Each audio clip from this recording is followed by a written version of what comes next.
gotta backtrack. And you should've kept the name out your mouth. Ask me though how it all turned out. When you try to use my name for clout, keep on going, give me something you can talk about. Hello, everybody. I am back in my happy place. I'm back at my own house. I'm back in my own office with my own stuff, and where I can speak and say things I want to say without being viciously attacked by insane lunatics. Whew.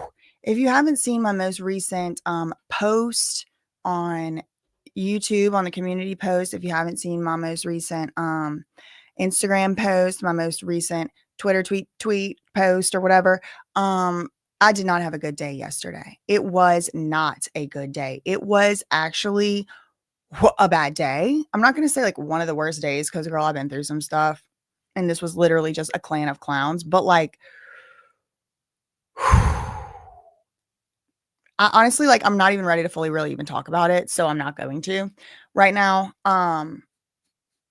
It was like, wow. It was like, y'all, high level demonry. All right.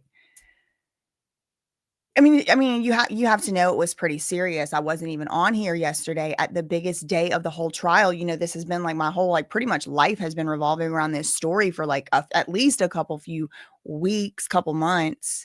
And, you know, I've been following the story since for over a year now, since the whole raids and everything. So, you know, it had to be pretty freaking serious for me not to go live on my own channel. I did stop in on Mims. He had, you know, did this and I came over there. I said hi, hello for a minute. Y'all, I really honestly, like, ever since yesterday morning, have really not even been able to like fully like calm my damn self down. Okay. Cause like if I went into trying to talk about the story right now with y'all, I would say some stuff that isn't nice. And I'm trying to, you know, if you don't have anything nice to say, don't say anything at all type of thing. Like, the Aries rising in me needs a little cool down moment, you know, like I just know, I know myself enough to know I don't need to make any rash telling y'all the story. All right. So I just need another day, 2 day, 3 day, something to tell y'all what happened. Okay. Because I don't currently have any freaking thing nice to say. Okay. Bless their hearts. So I do have my now, you know, famous pretty much trial notebook, and I am planning on going over my own impressions and my own observations because, in case y'all also missed, despite all the demons doing inflamed beast things, all the demons doing things that inflamed beasts do, and despite the legion of demons that was clearly targeting and attacking me, I still managed, because all y'all know why, I put it in the chat before I even say it, to still get one of those seats in the courtroom for the public. Now, I have a lot to say. Again, I'm not getting into it today, but I have a lot to say about the sort of like system, because this isn't my first, this isn't my second, this isn't my third. This is my very many have been to trials like this that are high profile, that are, you got to wait in a line, you got to wait in a queue. And this is not something that is unique to the Southern District of New York, and it's not something that's unique to federal courts. There is no really good system in place to like make sure the public has appropriate access to our courts, because like I would say 75% of the courtroom, and it's not a very big courtroom in the Diddy one, though I sat in it. I managed to get one of the seats. 75% of this courtroom is taken up and reserved every day. So that leaves when I was in there, 2 rows, like a church pew type row, 2 rows for the public out of the whole courtroom. Sometimes, if you're lucky, they will let in 14 members of the public. Really think about that. 14 members of the public. And the rest of the courtroom is taken up by press. And y'all, the definition of press, I would love to see. Because there were YouTubers sitting, and none that I've ever said anything nice about. Okay. Nobody, I'm not throwing shade. Okay. Micro YouTubers, micro influencers sitting fresh faced, bright eyed and bushy tailed right in there with a press pass hanging on their neck. And I'm like, hold on. These YouTubers had maybe 1,000, maybe 2,000, 3,000 YouTube followers. And it's like, wait, the public is supposed to have access. I understand saving some seats for media. Truly, I do. Especially like, somebody like the likes of Inner City Press. That man, he needs to have a seat saved over there next to the artists, because I mean, he's a national treasure with the reporting that he does. We're going to read some of it shortly.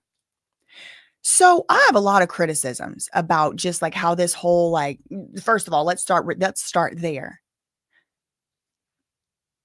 But on a good day, 14 people can sit there.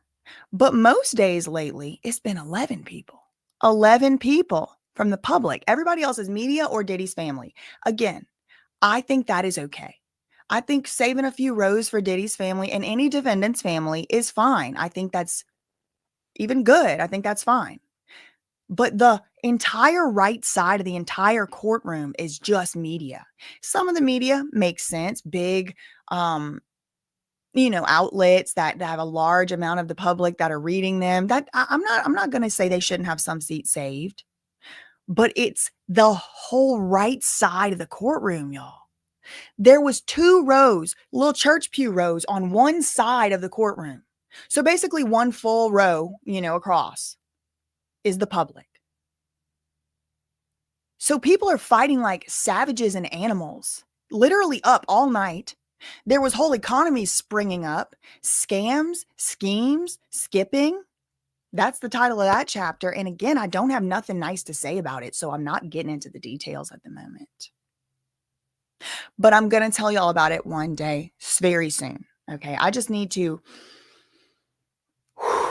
Now, what I will tell you, something I found very interesting, is when I got into the courtroom, of these 2 rows of people, I'd say 70 to 90% of them were pro Diddy and Diddy supporters, such that whenever the verdict was announced on the first count, the RICO, 70 to 90% of the public rows went, yes.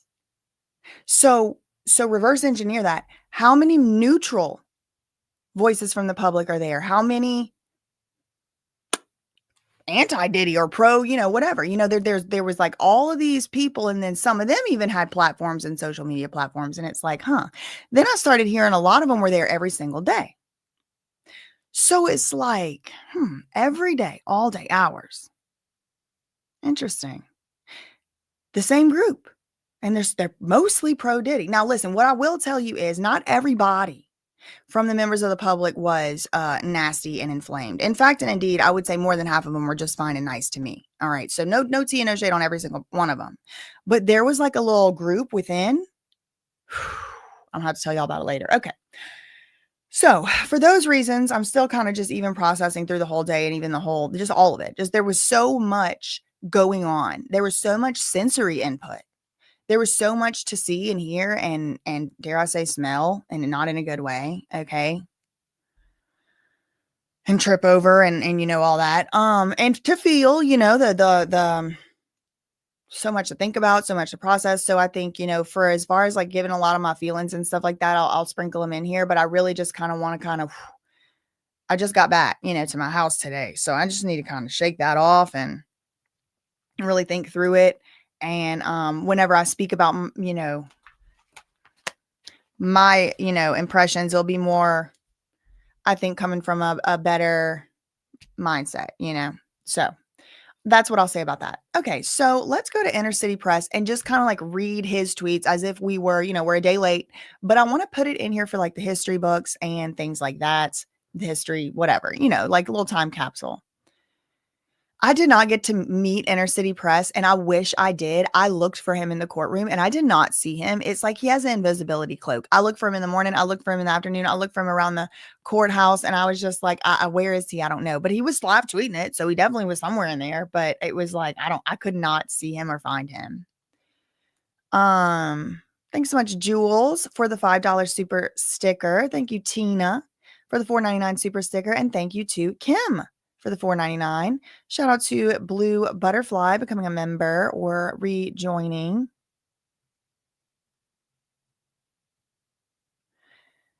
They likely got their little coin from shilling. And I don't know if anybody was paid or what, y'all, because like some of these folks like really felt like it seemed like they were really they really meant it. So maybe they like somehow like You know, and it does become a little bit of an echo chamber. I did kind of even find myself, and again, like you'll learn eventually why I did kind of feel like I had to go along and agree with some of the stuff that some of these folks are saying, even though I really didn't.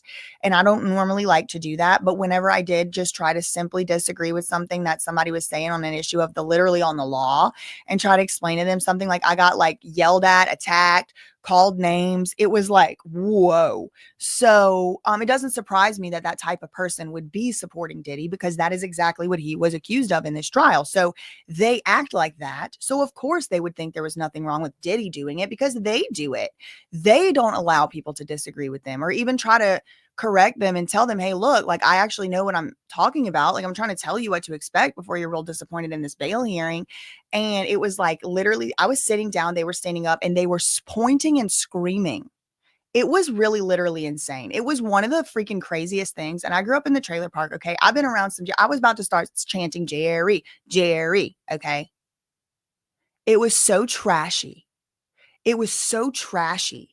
They were pointing. It was like, I felt like I was on baddies of the Southern District of New York, Patrick Moynihan courthouse. And I was the one that was like, Jesus loves you or whatever. It was like very unhinged.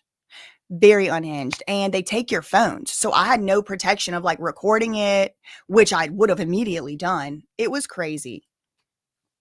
It was so crazy. But I rebuke, and I stood my freaking ground. There wasn't not one thing that I didn't say that I needed to say. Okay. Anyway. Whew. All right. So I'll tell y'all that whole story about that later. It's going to be a whole video. It's going to be a whole series, actually. Don't worry. Don't you worry. You'll know all the details. Okay. All right. Yes. Oh, yes. Where's my bell? I rebuke. I rebuke. Anyway.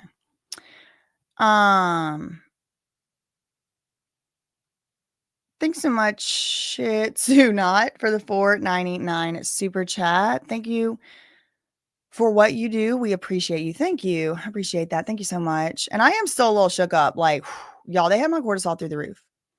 Thank you, Jamila, for the 6.99 Canadian. Thank you, BJ, for all your hard work and laughs these past 2 months. Sending you lots of love and light. Thank you so much for that. I appreciate that. Thank you. Okay. Oh, also, y'all be glad to know that the thing I got yelled at by those two women screaming and pointing their nails at me and screeching, no, I was right. I was right.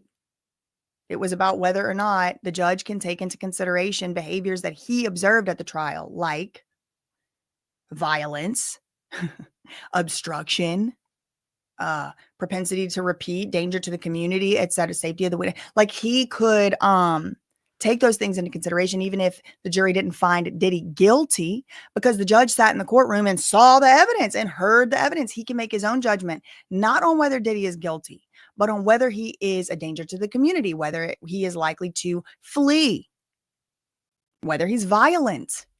And the judge basically said, Diddy's such a hothead, he can't control himself. He admitted it in court. Through his closing statement, he owns the violence. If he were charged with domestic violence, he would have pled guilty, Mark Agnifilo said, which I don't believe. I don't believe that's true, but who knows? Maybe. So I was trying to tell these people, the judge can take that into consideration. They started both of them simultaneous. It was like the two wicked stepsisters. No. And I'm like, okay. And you know what I told them? I have like literally no interest in disagreeing with you or fighting with you. It seems like y'all already have your mind made up. Fine, let's continue reading what we're reading. They violently snatched the paper out of the hand of the person that was reading it to them. Why was the person reading it to them? Because they needed someone to read it to them. They were standing all there, they held it around. I'm not saying they couldn't read.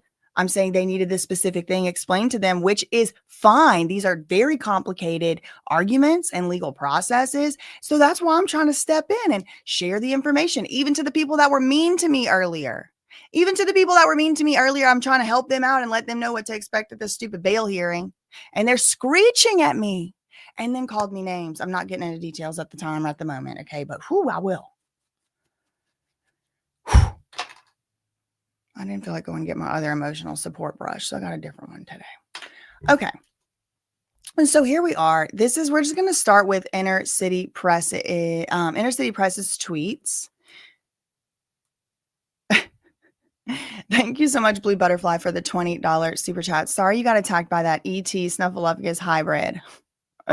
No need to ever apologize for taking time off. Take as long as you need to decompress and recoup, and your devoted audience will be waiting patiently for your return. Thank you so much for that. And like, this is not the first time something like that has happened to me. Like, this happened to me also at the Free Britney, whenever Britney was free. Whenever she spoke or whenever she was free, one of those two, where I was like followed around all day and filmed and recorded by another different inflamed beast. And he was just like sinister and menacing, in my opinion. And it like made me feel kind of scared. And that was like a really defining moment for me in my whole like life. Like, I felt like I couldn't just go out and like be in public anymore after that. He really scared me and harmed me with that behavior. And then after that, he continued to harm me by joining forces with Lima Yevrimovich, lying about me in court, filing false statements about me in court, knowingly false, in my opinion. Lying. I'm like absolutely traumatized by these like terroristic, in my opinion, type people, in my opinion. And so when I went to the most recent time I went to a Bam Margera hearing, I was attacked in the hallway by someone wearing pool slides in the courthouse. Okay. So it's like every time I go to court, and I tell y'all this, I don't like leaving my house. I don't like going to these events because it's some bullshit, is always happening. And I'm not the only one. I know y'all have been seeing. I know, yes, Lucas, I do. Thank you for asking. Yes, I do still feel threatened by those people today. Yes, I do. In my heart, in my belief, in my opinion, yes, I do feel threatened by them. Yes, I do. Yes, I do. But y'all know, I always tell y'all, I don't like going to this type of stuff because it is always something. There's infiltrators, there's agents provocateur, there's intelligence officers, there's, dare I say, probably government agents out there. I mean, wouldn't you have some out there just to see what's going on? Who's out there? There's PR people, there's agents of all kinds, corporate, news. You just don't know what you're getting. Crackhead. I mean, anybody's could be out there. You just don't know what you're getting. And people are so good at lying, especially in like New York and like LA, these cities where people just have to be that way to survive. And I'm just not that type of person. I don't like it. I don't like it. But I did get in there. So I will be discussing all that. I am still like shook up about it. Because it's like, it was definitely like I was being targeted. Like, it was definitely targeting, and it was deranged and demonic, and I rebuke. Okay. So let's just start with Inner City Press's tweets, like the good old days, and do our run through from the beginning of the day. It's not going to be very much. It's not going to be very long because it wasn't much that actually happened on the record. Like, there was a lot that happened yesterday, but like on the record, not too much. But after we get through the Inner City Press tweets, I want to read to y'all the two different sides' arguments, or maybe we'll stop in the middle where there was a break and the two different sides had to put arguments forth after the verdict about whether or not to let Diddy out. Because Mark Agnifilo dropped a boom on everybody in the middle of the courtroom and said he was going to try and get Diddy to walk out the front door of the courthouse yesterday. And like kind of had all of us convinced like maybe that was possible. But then there was a moment during the day where it became obvious because of the structure of the Bail Reform Act that he could not get out. Like the judge had no authority to let him out. He had to let him stay. He had to make him stay into the jail or the prison or wherever he is until his sentencing. Okay. Yesterday was not his sentencing. That's coming up later. Okay, so we're going to go through this and we're going to try to keep it, I think a lot of times there are distractions kind of put in place on purpose to keep people kind of like confused about what actually happened in court. So I'm going to try to just talk about that stuff here and do that analysis and try to explain from what I understand what was going on, what the arguments are, and what really happened in there factually and legally and what is going to happen next or whatever.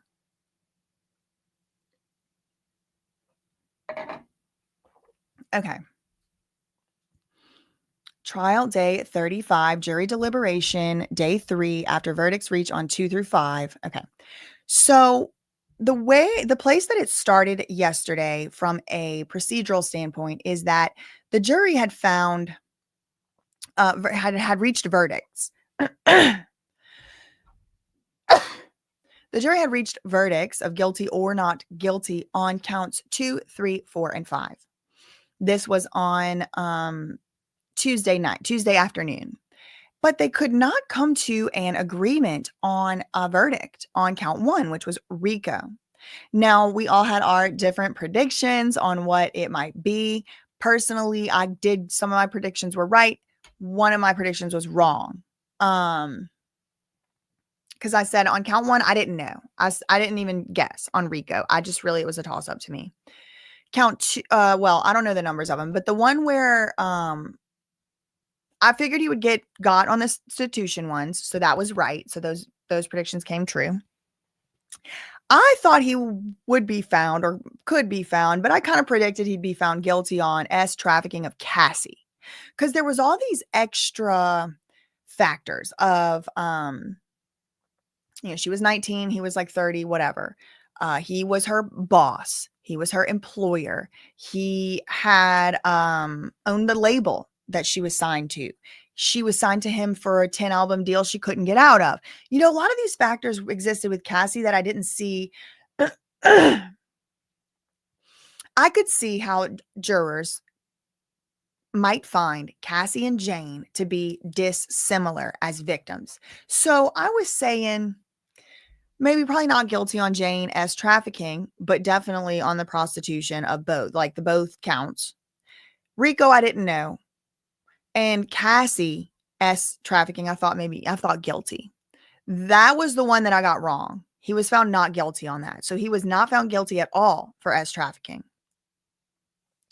Putting the spoiler alert, Okay, so where they left off, like at the beginning, 9:15 a.m., what had happened the afternoon before was the judge told the jury, y'all got to go back and keep trying to deliberate. Remember your duty, remember your oath to do the right thing, whatever.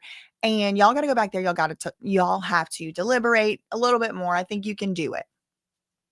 So that's where they started yesterday morning, 9:15 a.m. Now, Diddy was in the courtroom talking with his lead lawyer, Mark Agnifilo. Now, I was in there. I have some things to say about how he was acting and things like that. Again, I'm kind of saving that for another video, and I just want to read through this one like I normally do, as if, maybe I wasn't in there. Again, I might add a little context here, there, and everywhere, maybe if something I remember happened in a different way or something, but just for the purposes of this video, I'm just trying to explain and read through, because I haven't even read this thread. You see, I don't have my hearts in here.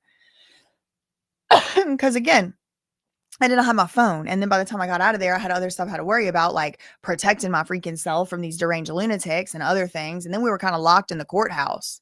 We were locked in the courthouse for hours yesterday, which I'll get to in another video. But we weren't locked. We could leave. But if we leave, I shouldn't say we were locked in the courthouse. The doors weren't locked. I don't know why I said locked. I meant kind of locked, like proverbially, because they had barricades out everywhere. Like if you left out the courthouse, you basically got pushed out of these barricades, and you don't have a for sure way of getting back in. So it wasn't locked. You could leave, but the issue was, if you're one of those 11 or 14 people that got let in from the public, like you might not get back in. You don't have a special pass. You don't have any special proof. You have nothing to, like, anybody, any lunatic could say, "Oh yeah, I was in the courtroom," like. So they encouraged us to stay there at the courthouse and not leave, because it was pandemonium outside. After that Diddy verdict was reached, it was pandemonium out there.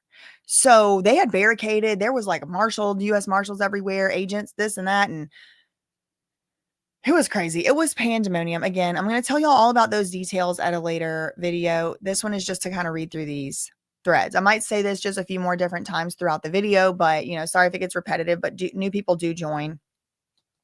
And I kind of want to continue providing context as to why I'm not really going to be focusing too much on that aspect, and we're just going to read it through like this. So Diddy's in the courtroom. This is not yesterday, 9:15 a.m., talking to his lead lawyer, Mark Agnifilo. Also in the well, Alexandra Shapiro, Nicole Westmoreland, Jason Driscoll, and Brian Steele. The prosecutors were nowhere to be seen. 15 minutes later, so all the lawyers that are there are kind of gathered up with Diddy on his side. 15 minutes later, now Diddy is talking with his lawyer, Nicole Westmoreland, while 4 other of his lawyers huddle to the side. Diddy stands up, asking marshals, is he allowed to speak to his family seated in the front row? Okay, now goes back to the holding cell. About 25 minutes later, the only person at the 3 lawyers' tables in the courtroom is Diddy's lawyer, Mark Agnifilo. He has on a purple tie and is working his cell phone with 2 thumbs. Diddy's family has cleared out of the front room of the gallery for now. Okay. So again, the jury has been sent back after the previous afternoon to deliberate. They're deliberating. It's been about an hour. They've been deliberating. The judge had instructed them to just go straight back into the jury room yesterday. Don't come into the court. No need. But remember, I was in the courtroom, so I'm seeing some of this, but we're just reading what Matthew Russell Lee is writing here. And so far, it really it lines up. It's pretty much, I don't have anything to add, actually. This is pretty much what my notes would have said and did say. Okay. So about 1 hour after they start deliberating, after the jury starts deliberating for the day, there is movement in the courtroom, 10:01 a.m. Diddy's other lawyers have returned. There's word of a jury note. Nothing confirmed yet. 2 minutes later, word given. There is a verdict in the United States versus Combs. We'll continue live tweeting below. 3 minutes later, the prosecutors have filled the seats at the front table. Diddy has still not been brought back into the courtroom from the holding cell. 4 minutes later, 10:10 a.m., Diddy has been brought back into the courtroom by the U.S. Marshals. He was seated with Brian Steele to his left and Teeny Garagos to his right. His family was in the second row of the gallery. The judge says, we have received a note at 9:52 a.m. So they deliberated exactly 52 more minutes before they, yesterday, the day before, this is all from yesterday, but the day before, they had left saying they had irreconcilable opinions. They could not come to an agreement, unpersuadable opinions. They could not convince each other. 52 minutes later of deliberation time, they had reached a verdict. So to me, this demonstrates they were just ready to go home. I also do wonder how much, if at all, these jurors may have broken the don't look at anything online rule. I don't know. I'm just wondering. It's a question I have in my mind. So the judge says at 9:50, he says, we have received a note at 9:52 a.m. It reads, we have reached a verdict on all counts. And of course, everybody, anything to address before we bring our jury out? Both sides say no. The judge says to the audience, to the gallery, please, gallery and everyone sitting in the courtroom, I want to remind you and instruct you to maintain order while the verdict is being read and until we have the jury out of the room. So maintain order. Don't be doing no clapping, gasping, snorting, snotting, crying, running, moving. Just maintain order in my court while they're reading the verdict. And this is a typical instruction, but I can definitely see the judge definitely saying this in the high profile instruction like this is. So the judge says, okay, let's bring back out the jury. Diddy remained seated. His 8 lawyers stood up. The judge said, all rise, and Diddy does stand up, and the jurors enter. The judge says to the jury, we have received your note. Juror number 5, that was the 4-person, and it was not a lady. People were reporting it was a 42-year-old woman with the nursing license and stuff. It was not. It was a man. It was like what appeared to me to be a white man, maybe in his 30s, 40s. I don't know.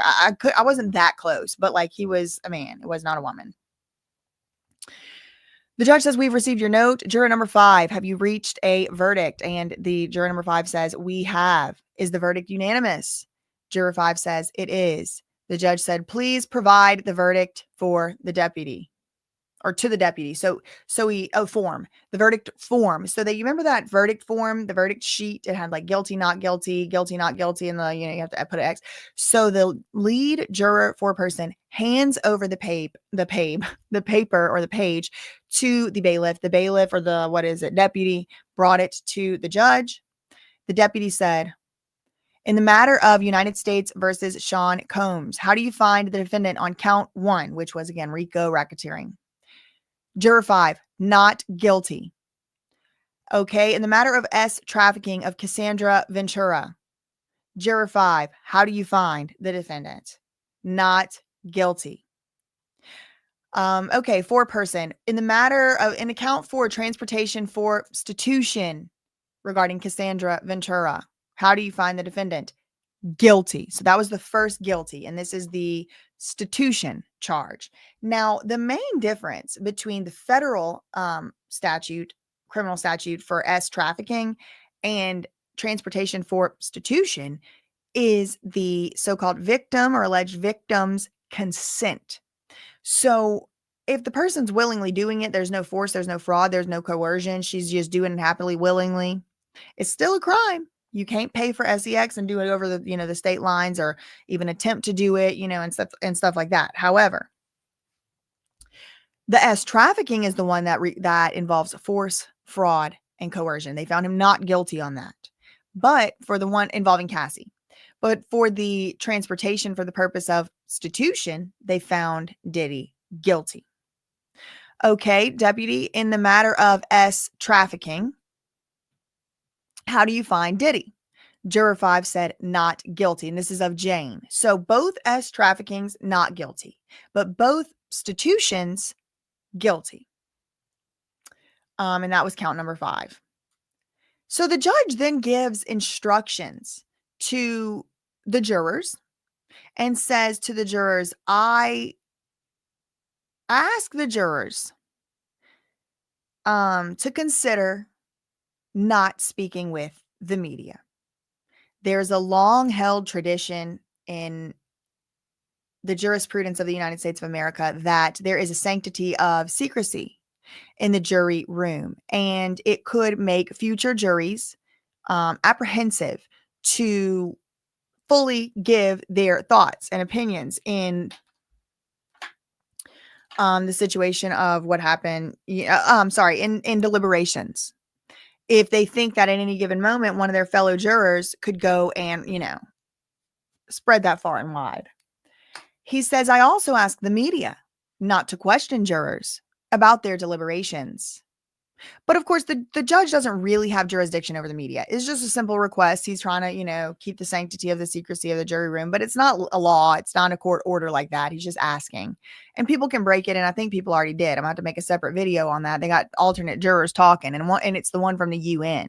So I really hope that Inner City Press makes a statement on it, because, he's like king of the UN gate over there, and he got beef with him. So the judge says, you gave up a lot these past 10 weeks, jurors. It is inspiring. You worked together, rain or shine. You answered the call of public service, and that should give us hope.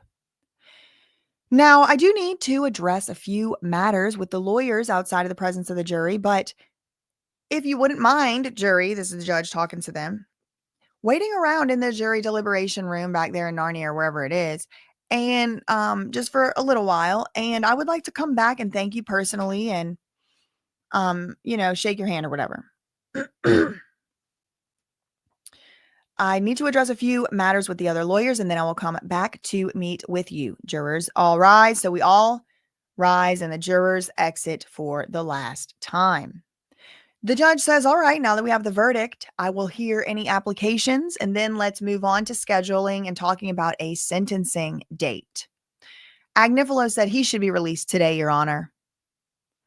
He said he's no longer charged with S trafficking or racketeering.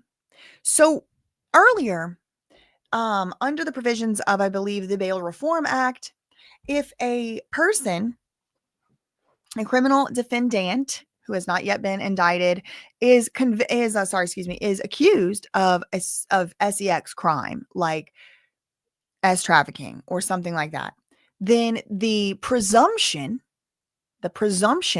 on that defendant is that they should be held in prison or in jail, in holding, until they have trial. The presumption can be overcome, so there is a way to get out of it. It's not definite. But the defendant's lawyer and Diddy's lawyers did try this, but it just didn't work, has to make a showing. This person isn't going to flee. They're not going to run. They're willing to submit to certain conditions, like having um, being monitored and stuff like that. They, maybe they don't have a passport. Just there's you got to be a showing that you're not going to flee and you don't pose a danger to the community. And it's just hard to not under the Bail Reform Act. Now, I did meet some Diddy supporters yesterday, some pro Diddyites, and they were saying, and I got to give them somewhat of, credit here, because I can absolutely see why they have this opinion. It is just kind of more philosophical. Like, doesn't that presumption that had Diddy and any other person accused of crimes kind of negate the constitutional foundational idea of innocent until proven guilty? It might.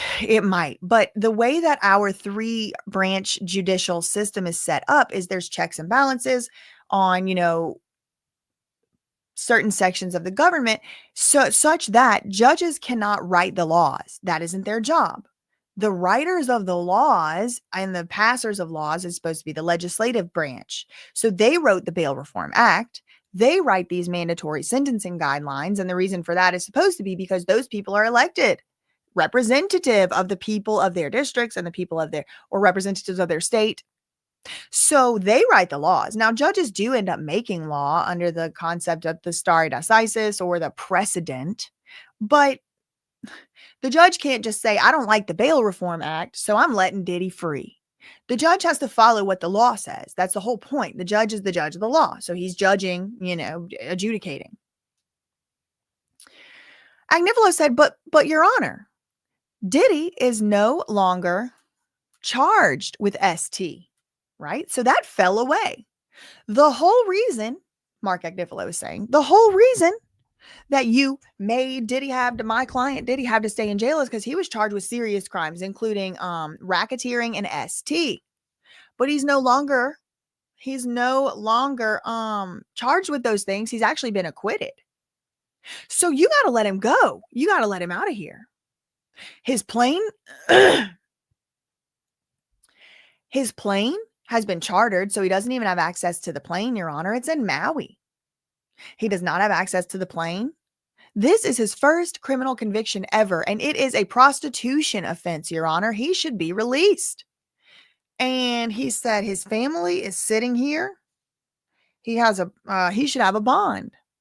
Any member in here, he said, any member or two or all of them could sign for a bond. He should be released today, Your Honor. He should be allowed to go back and live at 2 Star Island in Miami, Florida.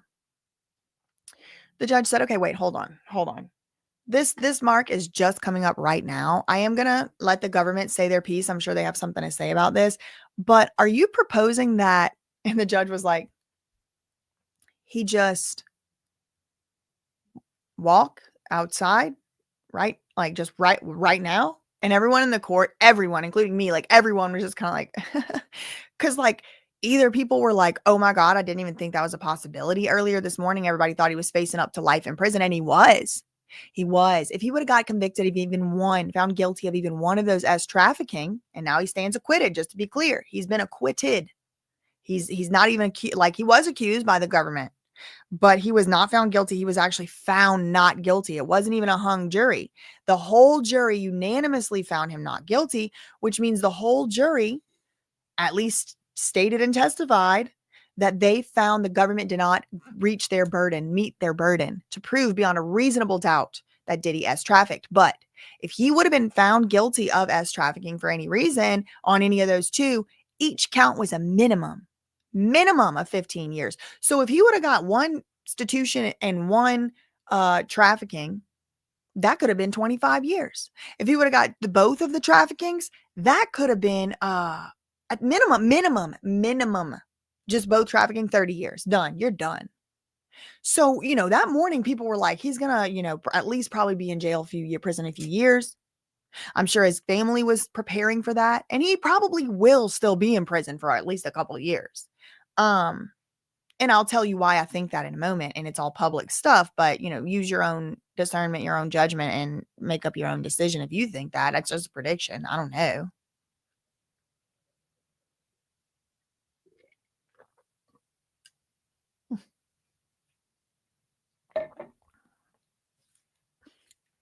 Anyway.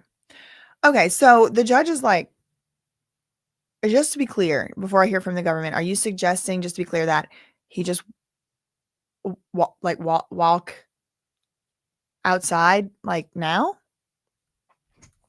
And Mark Agnifilo said, "Yes, Your Honor." The judge said, "Are you proposing $1 million and you're proposing $1 million bond?" Mark Agnifilo said, "Yes, Your Honor, and allow him to travel to Florida, New York, and Los Angeles." And the Comey said, "Your Honor, absolutely not. We oppose his release. A person found guilty shall be detained until the judicial officer, Your Honor, and that's you, this is the feds saying this, finds he is not likely to flee or to be a danger." Maureen Comey, the prosecutor, goes on. "The defendant faces a maximum sentence of 20 years, Your Honor. Even while faced with this very case, he assaulted Jane viciously here in the Southern District of New York. He was preparing to surrender. He had drugs in his hotel room, Your Honor, and he was ready to commit the very same offense that he has now been convicted of on 2 counts." The judge said, "Okay, well, listen, I'm not going to resolve this issue this second at 9, 10:15 this morning. I need to review the statutes. Miss Comey, do you have a case in mind in which bail was denied after a conviction under the Mann Act? You may confer and come back, but we did plan to be here all day, so, we can take a break." Maureen Comey, the feds, she says, "I'm aware of cases, yes, but none involving adults, Your Honor. The only cases that immediately come to mind," again, I'm kind of on the spot, I wasn't expecting. The judge was like, "I totally understand, Miss Comey, that you weren't expecting to have this case law. I'm willing to let you and the defense go and, write letters, write briefs, memos to kind of, explain your side and make your arguments in the letters, and we can adjourn, because it was only like 10 something in the morning."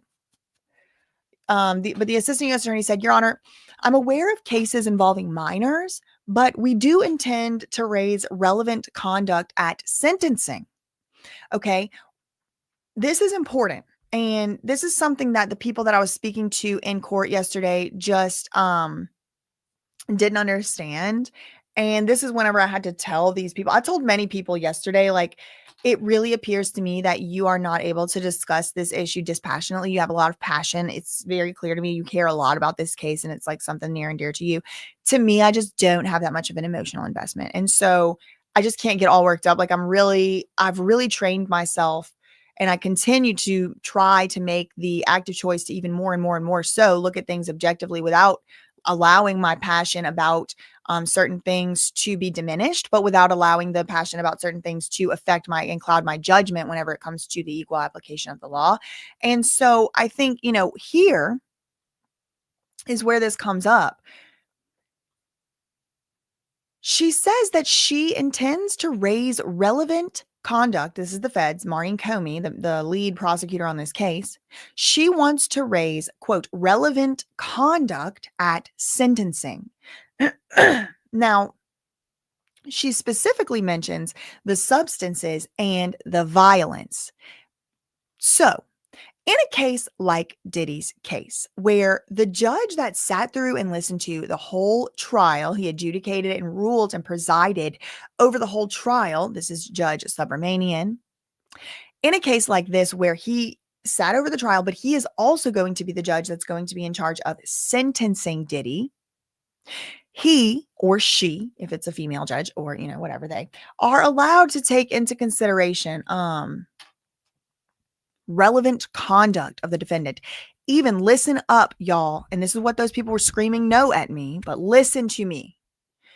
Even if the jury did not find Diddy guilty on something, doesn't mean that the judge, when deciding a sentence for the things that Diddy was found guilty on, cannot take into consideration things that he perceives based on his observation of the trial to be the case. For example, the one that came up, particularly here, actually, that's being mentioned by Maureen Comey is, let's say, violence.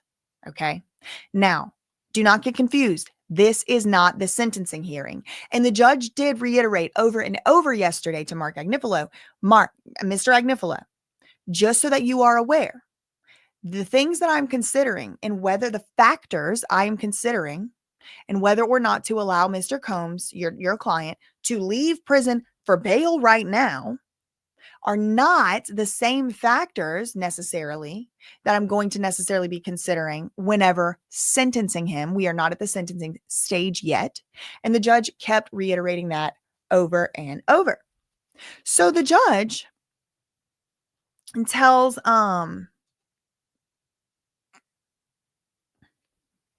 so the feds, the lead prosecutor tells the judge, Your Honor, when we get to the sentencing, right now, again, the jury just left out, hearts are racing.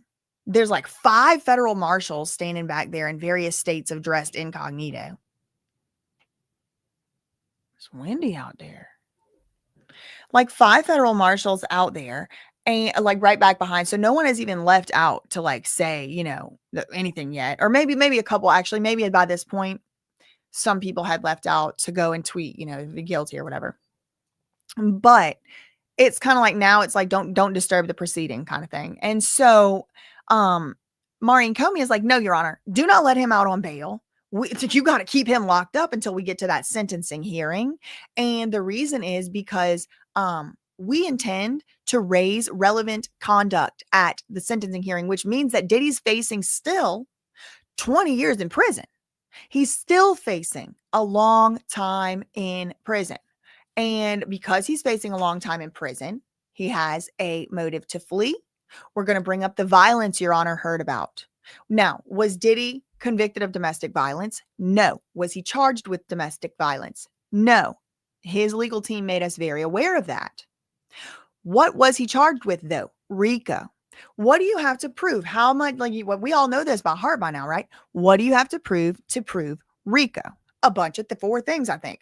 That an enterprise existed, that he joined the enterprise, and he had some type of, willfulness to engage in this stuff. What else do you need? A pattern of racketeering activity. That means like 2 things. So it is totally possible, just for example, in the RICO, let's say the jury was back there, and let's just say we're in a universe where they definitely thought that he definitely did the distribution.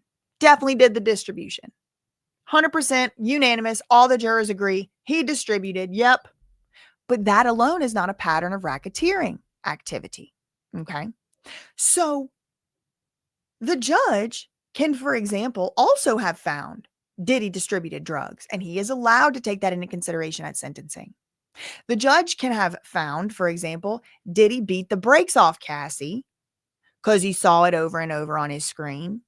Even though Diddy wasn't charged with domestic violence, this is a piece of evidence the judge now does know.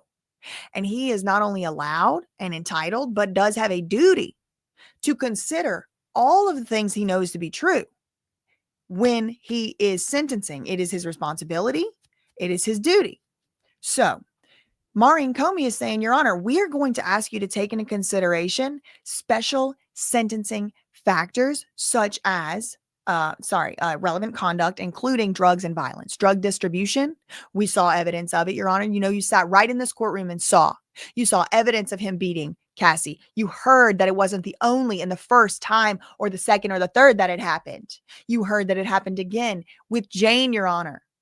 This is a violent criminal. He's now been convicted. And you have sat here, Your Honor, and heard in their closing statements, they admitted. Mr. Combs admitted in his closing statement through Mr. Agnifilo that he was violent. He said he owned it. I would like some time, Your Honor, to look up the case law, and I'll be more than happy to present my side of things in a letter when I have time to look into the case. She said, I'm aware of some cases off top of my head involving minors, but off top of my head, I can't think of anything in cases of adults where a defendant was only convicted of the Mann Act offenses and held in jail. She said only the ones I can think of is whenever they did transportation of children, that they were kept on bail. But let me go and look at the statutes and let me go look at stuff and just get my head straight. And the judge is like, that's fair. I'm sure Diddy's team would like that as well. The judge says, I would like to see some letters from each side. So how long do you need, Miss Comey? She said a few hours, Your Honor. The judge says, okay, I mean, I think that makes sense. You're going to have to do some research, get things all wrote up and filed in a docket. Mr. Combs, I'm assuming you don't want to go back to the MDC today. Oh, here. Sorry. And Diddy shakes his head. He's shaking his head no. Okay, fine. So again, this is about 10, 10, 15, like between 10 o'clock in the morning and like 10:30, I guess at this point, maybe 10:40 or something. Like it's like around the 10 o'clock a.m. moment of the day. And Diddy's shaking his head no. He does not want to go back to the MDC. And like I think the way that Mark Agnifilo just was like so confident about like letting Diddy go, it was like, oh yeah, we should be able to just let him go. And it's like the prosecutor's like, no. The man is dangerous. He's violent. No, absolutely not. He's a convicted criminal at this point. So no, is like what the prosecutor is saying, at least till sentencing. So the judge is like, all right, take a few hours. That makes sense. Diddy, I'm assuming, doesn't want to go back to the MDC. He's shaking his head no. So, okay, by 1 p.m., let me have the letters and we'll reconvene in the afternoon. And I will let the parties know when, they need to be here. Agnifilo said, Your Honor, that's fine. And we can write our letters and things, but I just want to make it known. My client just now got his life back.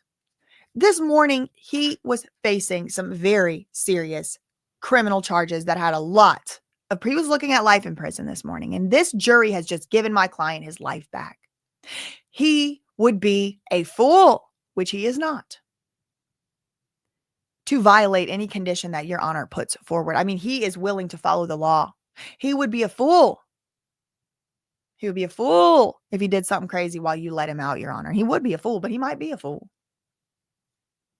Okay. 10:38 a.m. After the judge leaves, after the judge leaves the courtroom from the gallery. Okay, so the judge leaves out. And from the gallery, there is a loud clapping and cheering as Diddy is led back to the holding cell in the side of the courtroom. And y'all, it was like, again, 70 to 90% of the people in the public, the ones that I had such problems with, not all of them. Again, there were some people who was very nice to me, and I plan on going through the list. Okay. But don't mistake. It wasn't all of the people. Some people were clapping for Diddy, happy that Diddy didn't get convicted, but they were not, or of Rico, and he did get convicted, but that, he didn't get convicted on all, that he did get acquitted or whatever. They're clapping, they're cheering. There was people clapping and cheering that were totally fine to me and totally nice to me. Now, that's one thing, right? Like when you're there in person and like you're like put in apprehension for your safety because people are just literally lying about you to federal marshals, like literally lying, knowingly lying, it makes you kind of on edge. Okay. So some of these people were not lying. Some of these people were not involved. And so I will say, that it doesn't all apply. However, a lot of them were clapping, hugging Janice Combs, some of the public. So I start feeling very freaked out. I'm like, who are these people? They're hugging Janice Combs. They're saying crying. Some of them are crying. It seemed like real emotions. It did not seem like paid for emotions. And it's like Tisa Tells looks like she's the only one in there that's not like clapping for Diddy, and me, who's not clapping for Diddy to be acquitted on some of this stuff. And look, listen, that's fine. They're allowed to clap. They maintained order for the most part. Although they were going, yes, whenever Diddy was not found to be guilty of RICO. Yes. And then there was this lady, U.S. Marshal. She was not playing with these people. She walked up and said, if you make another sound, you are going to be kicked on the screw. Now, y'all know I wasn't making a sound. I wouldn't say yes. I wasn't making a peep. I was already scared of these freaks. Not really scared, but you don't know what they're going to do. So the marshal comes back and she's like, you better not say no to one of the people that was like, yes, whenever he got not guilty on RICO. So there was a loud clapping and cheering and hugging and kissing and all crying and snotting and snorting, which is legal. That's fine. That's their right. Do I agree with them? No. Was I hugging and clapping and snorting and snotting? No, I was not. So, that wasn't on me. But at the same time, again, y'all, like I felt like I was like a little like, I don't know, like a little, I don't know, something like, gerbil or something in like in a viper's nest. I was just kind of like, hee, like wearing a snake hat or whatever. Like, hee, yeah, yay. Yeah, I wasn't saying yay, but I was kind of like, while they were all hugging and clapping. Because you got to remember, it was like Janice coming to like 2 rows or 3 of Diddy's family was up there. Every one of his kids except the baby one. The baby's moms was there, the ones living. I mean, it was a lot of people. Fahim Muhammad was in there. It was like I was in the viper's nest. So I was trying to just blend in and but I'll tell you now that I'm out of there and I'm in my own house. It was weird. I was freaked out by it in that moment because I was kind of feeling boxed in by the marshals. I didn't want to leave out. I didn't I'd already been a little shook up because of the earlier, like all the whole incident that happened earlier that I'm going to make a video about later. Okay, so all right. So the judge leaves, everybody cheers, and remember it was like, I was trying to think of like a cute little like, like something cute that like a snake would just eat. Like that's how I felt in there, but like I didn't want to be like rat. I have something to report about Teeny Garagos' hair, y'all. It was anti-ratty. The woman had got that hair pressed. I don't know if she grew it out of her head. I don't know if it's the prenatal vitamins. The hair was pressed. It was pressed. It was sleek. It was shiny. It was thick all the way to the ends. I don't know if it was tracks. I don't know if it was growing out of her head. I don't know if it could have been a wig. The hair was anti-ratty. They must have told her I was going to be sitting behind her. It wasn't ratty, y'all. It was not ratty. We're going to get to the sentencing, Bert. I got a glimpse of a Diddy party. I did. There was no oil. Thank God. Thank God. Her hair was good. I got to say it was not ratty. It was not. I guess that's just how she acts. They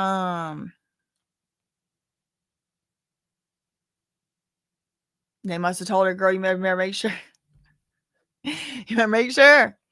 Anyway, I don't know. The hair was fine. The hair looked good. Her husband was in there on the next one too. Okay. So they're cheering. Okay. So remember, what did the judge just tell the parties to do? To go off and write their 2 little arguments on whether or not he's going to let Diddy out.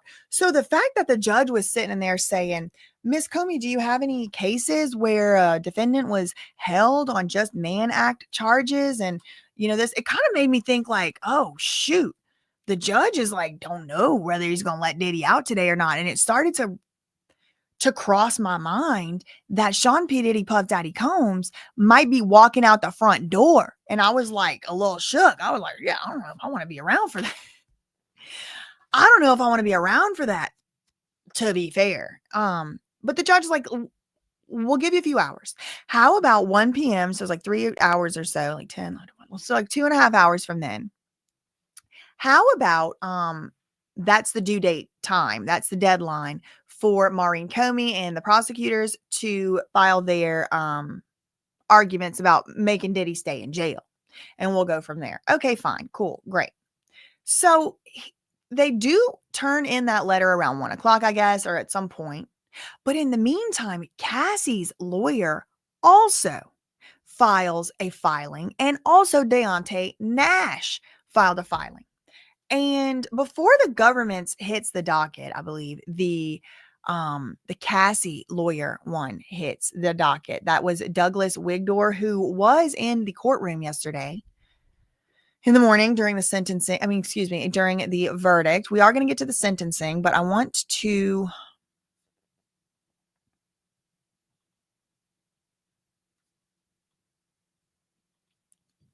show y'all first the Cassie letter from her lawyer to the court. And then we'll go back to Inner City Press after we know what's actually in all these letters, and then we'll read the rest.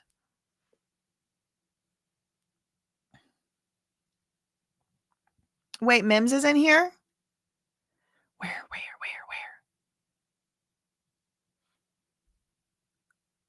Somebody said, where's Mims? Somebody said Mims was in the chat.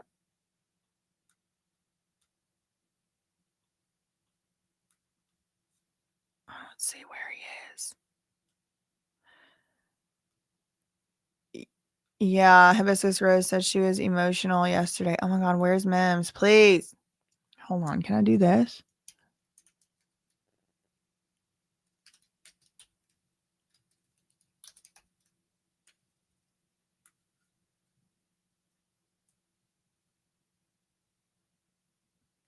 Emotional support brush. I almost spit my water out. I don't see where Mims is. Okay, so shout out to the two Mims in the chat. I don't see your comment. I'm scrolling through trying to find it. Copy and paste it. Tell me again. I'm scrolling. Mims, speak up. He was on. I know, but I'm scrolling back. I want to see because he has had experiences with the line situation as well.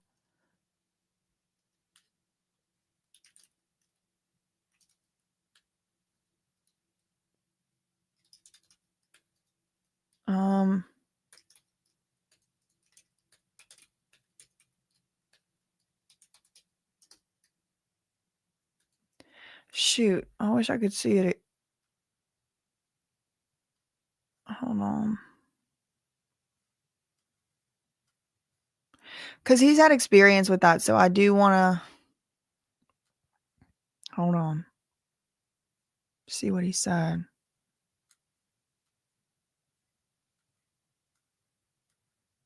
I'm scrolling.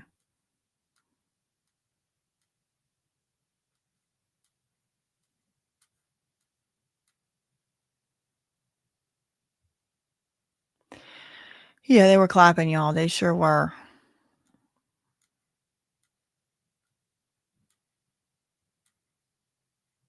I am trying to still see where is Mims. I am scrolling. Oh, here it is. Well, she should send some products to Shapiro because the same could not be said about her.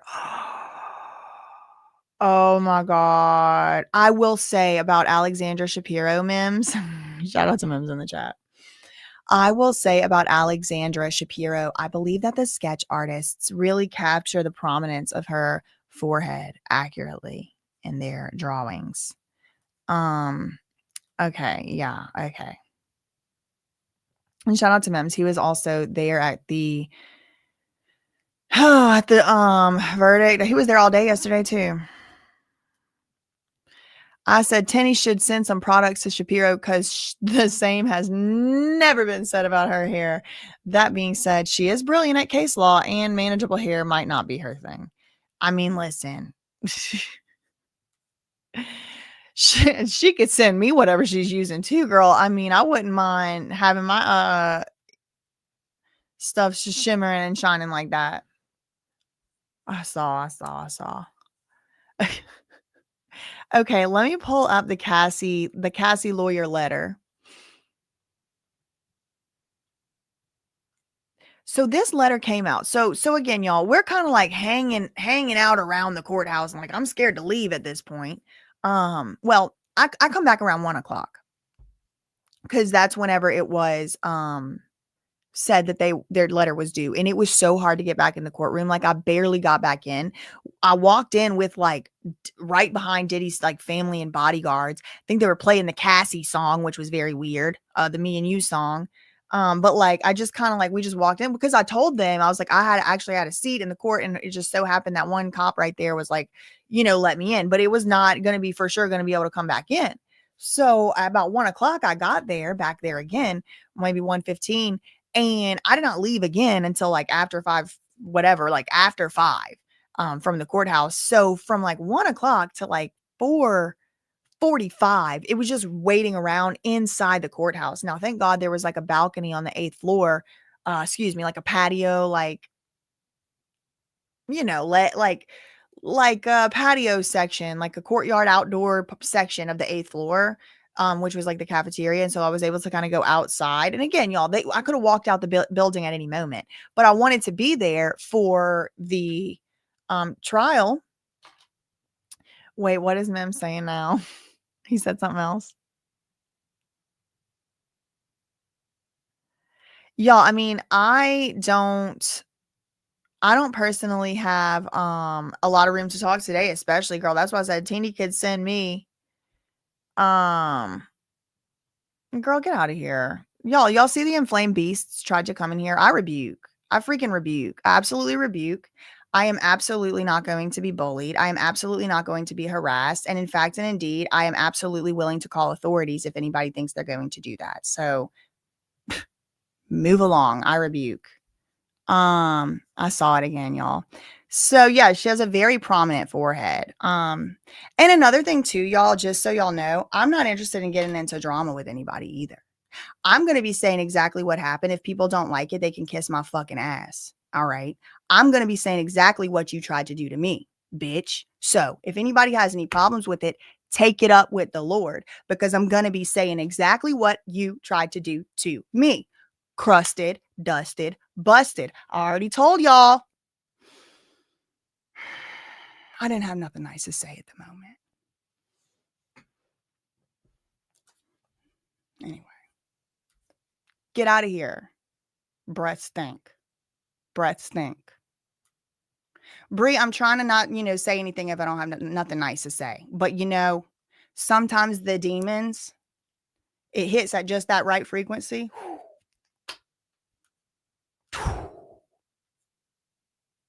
I wish a bitch would.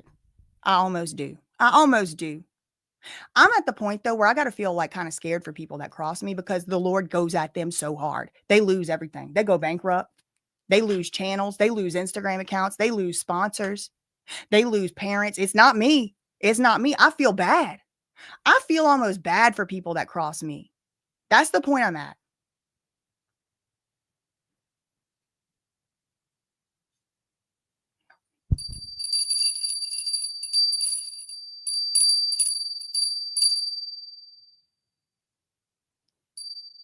Questions, comments, or concerns? Take them up with the Lord.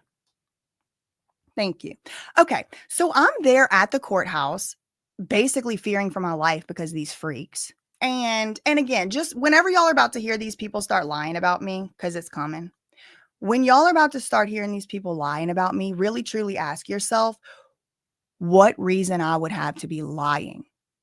What reason would I have, and what motivation would I have to be lying?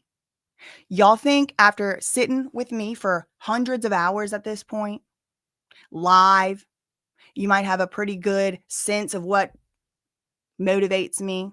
Out of everyone in this trial coverage, I believe I might have been, other than maybe Matthew Russell Lee, the most middle of the road. I go out of my way to try to even say stuff I don't even really feel or mean, to see all sides. I do joke. I do make jokes. It's comedy over here. But why would I just make something up? Have you ever seen me just make something up?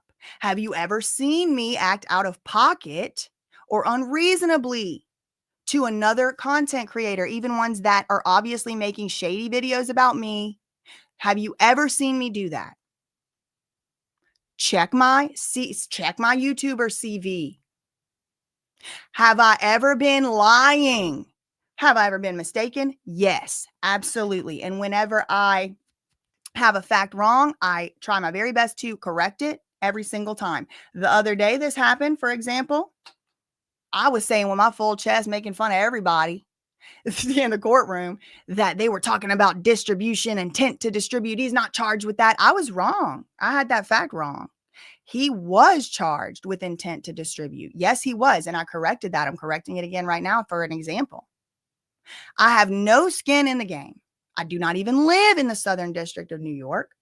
I do have personal feelings and opinions and beliefs, and that is what I say on this channel.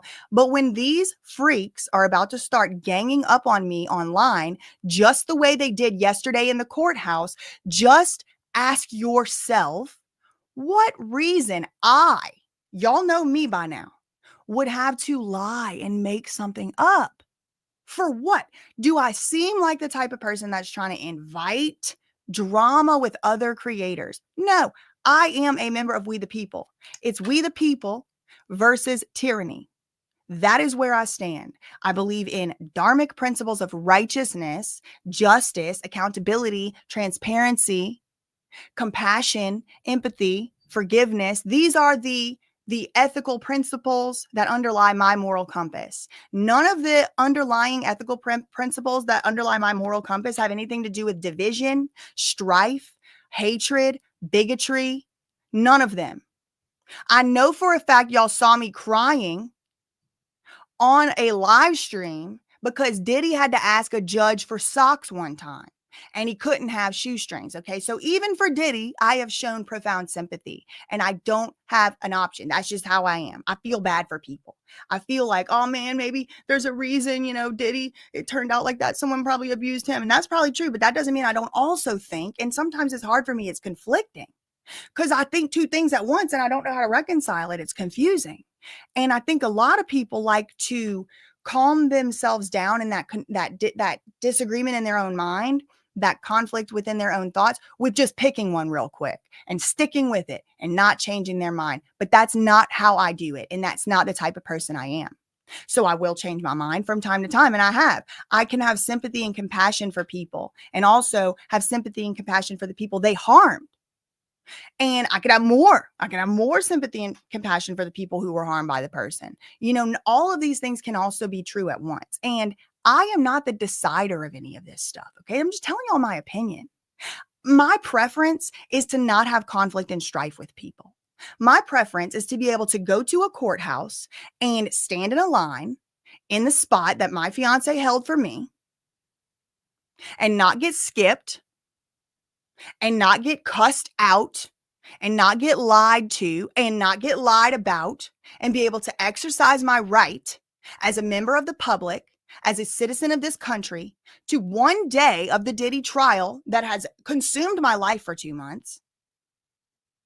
One day of the Diddy trial to sit my ass in a seat after these bitches have been sitting their ugly fucking asses, excuse me, I'm trying to be nice, in these seats for months every day.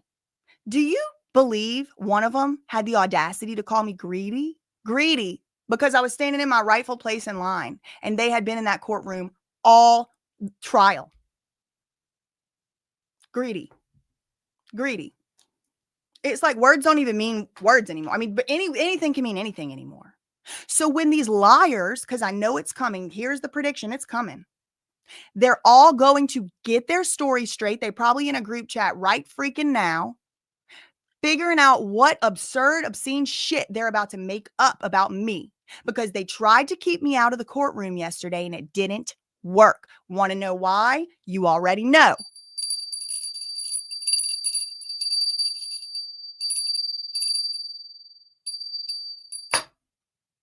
It didn't work. Then they tried to bully me all day. It didn't work. I didn't go home. I didn't leave. And I didn't apologize because I'm not fucking sorry. And I'd do it again. Anyway.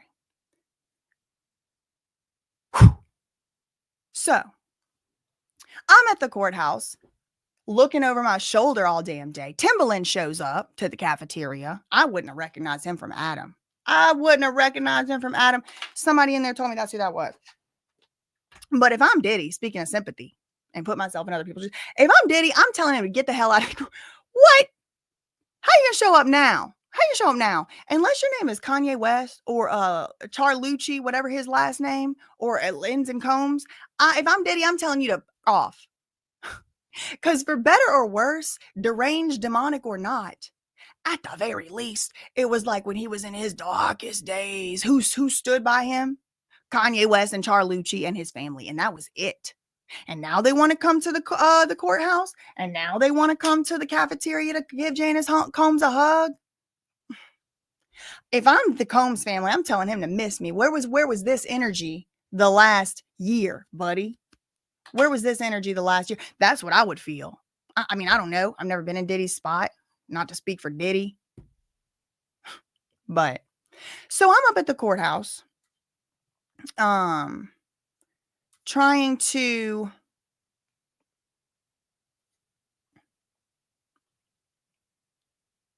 oh my God. Are you serious? Aradia said he didn't show up for Diddy. LOL. He had his own case. Are you serious? He was already there for his own case. Okay. Thank y'all for letting me know. Thank you, Kai. Ashley's like, that's what I was thinking. So he wasn't there.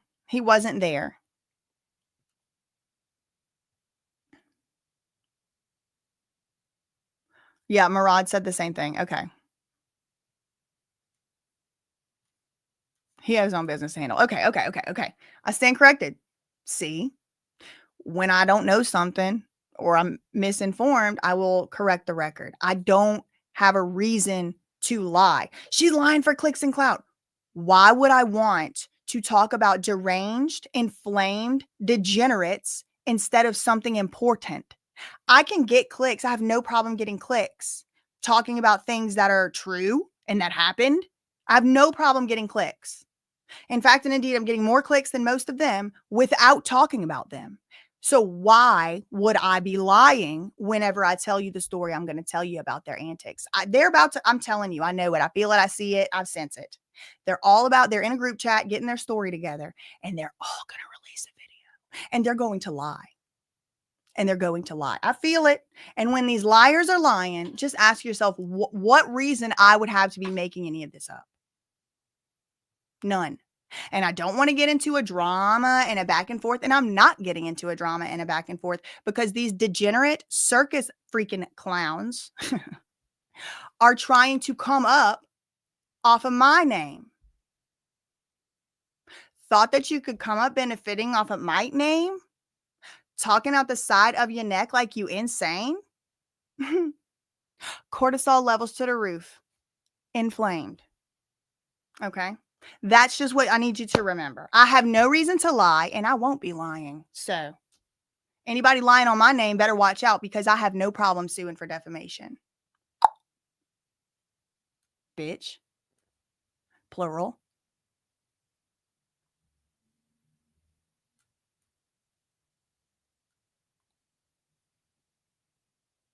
What, ma'am, said something else? I did meet Sylvia, and you know what? She was very lovely. She was delightful. I had no issue with Miss Sylvia. And guess what else? She wasn't even in that line because she had her own press pass, which she should, because she covers this trial every single day. She reads the transcripts every single day. She travels cross state lines every single day.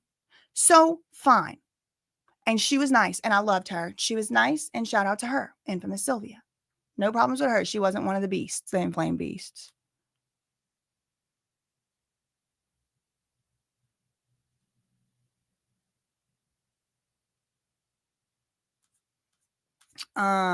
Anyway, yes. Clock that T.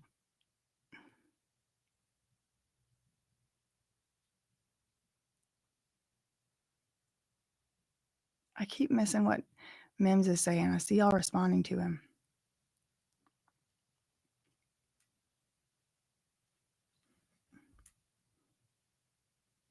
I missed it again.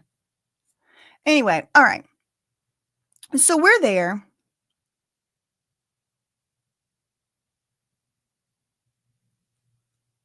And so yeah, exactly. So we're there. And it's like after 1 o'clock, and I'm like waiting for the prosecutor to put in their side of the arguments because I want to see what cases they're going to come up with and things like that.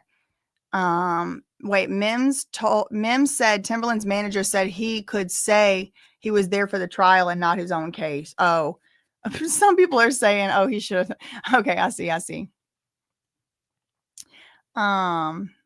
He should have. Mims said Timberland's manager told him he could say he was there to support Diddy. Interesting. Okay. So then we get this letter. And I don't know if the government had put theirs in yet or not, but here's this letter, and it's from Cassie's lawyer. And this is while we're in that lull during the day. Like nothing's going on yet. You know, they're going to come back later to argue whether or not Diddy can get out of jail today, or it was yesterday. But, you know, I'm waiting around. I'm not going anywhere after how I had to fall my day. I had to fight for my spot in that courtroom. As one of the few people that wasn't out there being pro Diddy and all of that. I mean, I'm in there. I'm locked down, white knuckle through the day. I didn't even go live. You know, I was just trying to survive the day.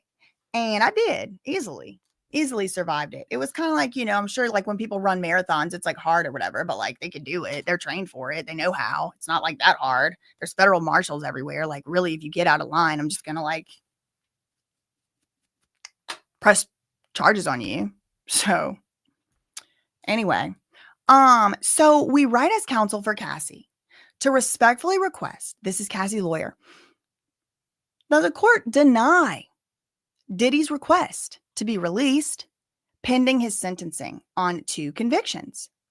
Now, the reason that they are writing this is pursuant to the, like I said, Bail Reform Act, the Bail Reform Act. According to the Bail Reform Act, detention, meaning keeping Diddy in jail, is mandatory. Detention is mandatory. Post-conviction on these charges, post-conviction. So detention is mandatory post-conviction. So after someone is convicted on these specific charges, which is transportation for the purpose of restitution, and he's convicted of 2 counts. Cassie, now on top of the fact that it is mandatory, you have to. You don't even have a choice, Your Honor. You have no actual discretion to do. You have to keep him in jail. It's the Bail Reform Act, and you can't change that law. On top of that, Cassie believes Diddy is likely to pose a danger to the victims who testified in the case. Shout out to Down the Rabbit Hole News in the chat. Shout out to Diamond Rainbow in the chat. Hold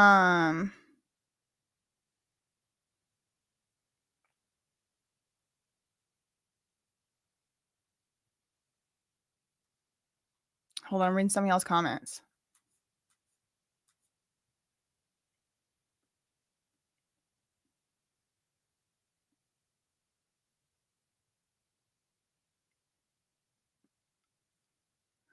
Ken Dog said, how did Christian look? He said he won't sleep till Diddy free. I think he might have changed it to don't eat because the legs are skinny. Okay. Leah said, so why did the judge even entertain the proposal? Well, because I think the judge maybe just didn't have it on the top of his head that this was the case, or maybe he did know, but in order for him to make a ruling, the argument has to actually be brought forth and made in court, and maybe Maureen Comey didn't know it off the top of her head.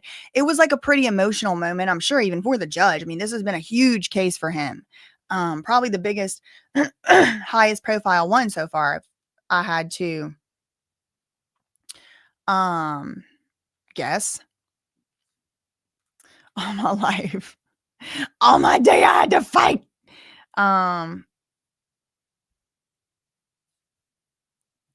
He has to make it seem like he's being fair. Yep, Daisy, you're right. That too. He does. I mean, he has to make it seem like he's being fair, but not only that, he has to actually be fair, and he can't make rash decisions. And it's always better for a judge to be able to root and ground his decision or her decision or their decision in a already existing decision that's already happened and apply that. That is actually also the way that the whole system actually works. And shout out to Tasmania, Australia. I just saw that. I can't find the comment anymore, but shout out to y'all. He needs some Debbie cake. Get him some Debbie cakes. Get him some fudge rounds, y'all. Get the man some zebra cakes, some cosmic brownies. Okay. So not only is detention mandatory, Your Honor, however, Cassie believes Diddy is likely to pose a danger to the victims who testified in this case, including herself, as well as he is likely to pose a danger to the community. Okay, so this is one of the reasons why the judge could base his decision on this. He could say, no, Diddy can't get out because he's a danger to the community, and now I've seen evidence of it. Spoiler alert, or what's the word I'm looking for? Foreshadowing alert. Okay, so Cassie's lawyer sent that. God, my nose itches. And oh my God, Janine said zebra cakes is the reason she was fat in high school. Well, good. That's a good reason because they're good. And you were probably so cute anyway. Who cares? Who even cares? Just kidding. But they are good. I do like them. Let's see. Let's go to Pacer. I want to see if I can get the Deontay Nash one because I never actually saw that one. I did hear about it because in the court, you're not allowed to have your phone. And I didn't know how to get the paper. And I remember, one of those inflamed freaks snatched the paper out of someone's hand who was reading it to them. So it's okay, they were the only ones who knew how to get it. The court was closed. So I was just out there, again, it was almost as if it was a ruse to try and like force me to leave the courthouse, or like force me to just like give up or something. It just felt kind of like that. Like maybe the devil had like possessed all these people and he was working through them. I mean, I'm not even saying they were doing it knowingly. It seemed like they had a hive mind though. It seemed kind of like a cult. Like this group of people had become a cult. They've been spending so much time together and they were like in a total echo chamber. Like you could not even say something like reading a statute without them screaming no. It was just the most bizarre thing. And y'all know me, I'm like very middle of the road. You know, I'm trying to be seeing all the sides and this and that. And so where's Deontay Nash's letter? It's not even on here. Maybe he just made a public statement. Let me show y'all what I'm talking about. This is the docket.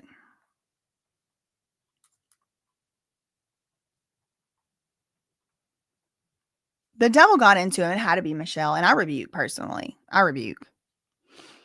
So I heard Deontay Nash lawyer had sent a letter into the court. I don't see that filed here. So maybe those people had no idea what the hell they were talking about. Or maybe, I don't know, girl. I don't know. Let me just Google it. Deontay Nash, Diddy, verdict, release.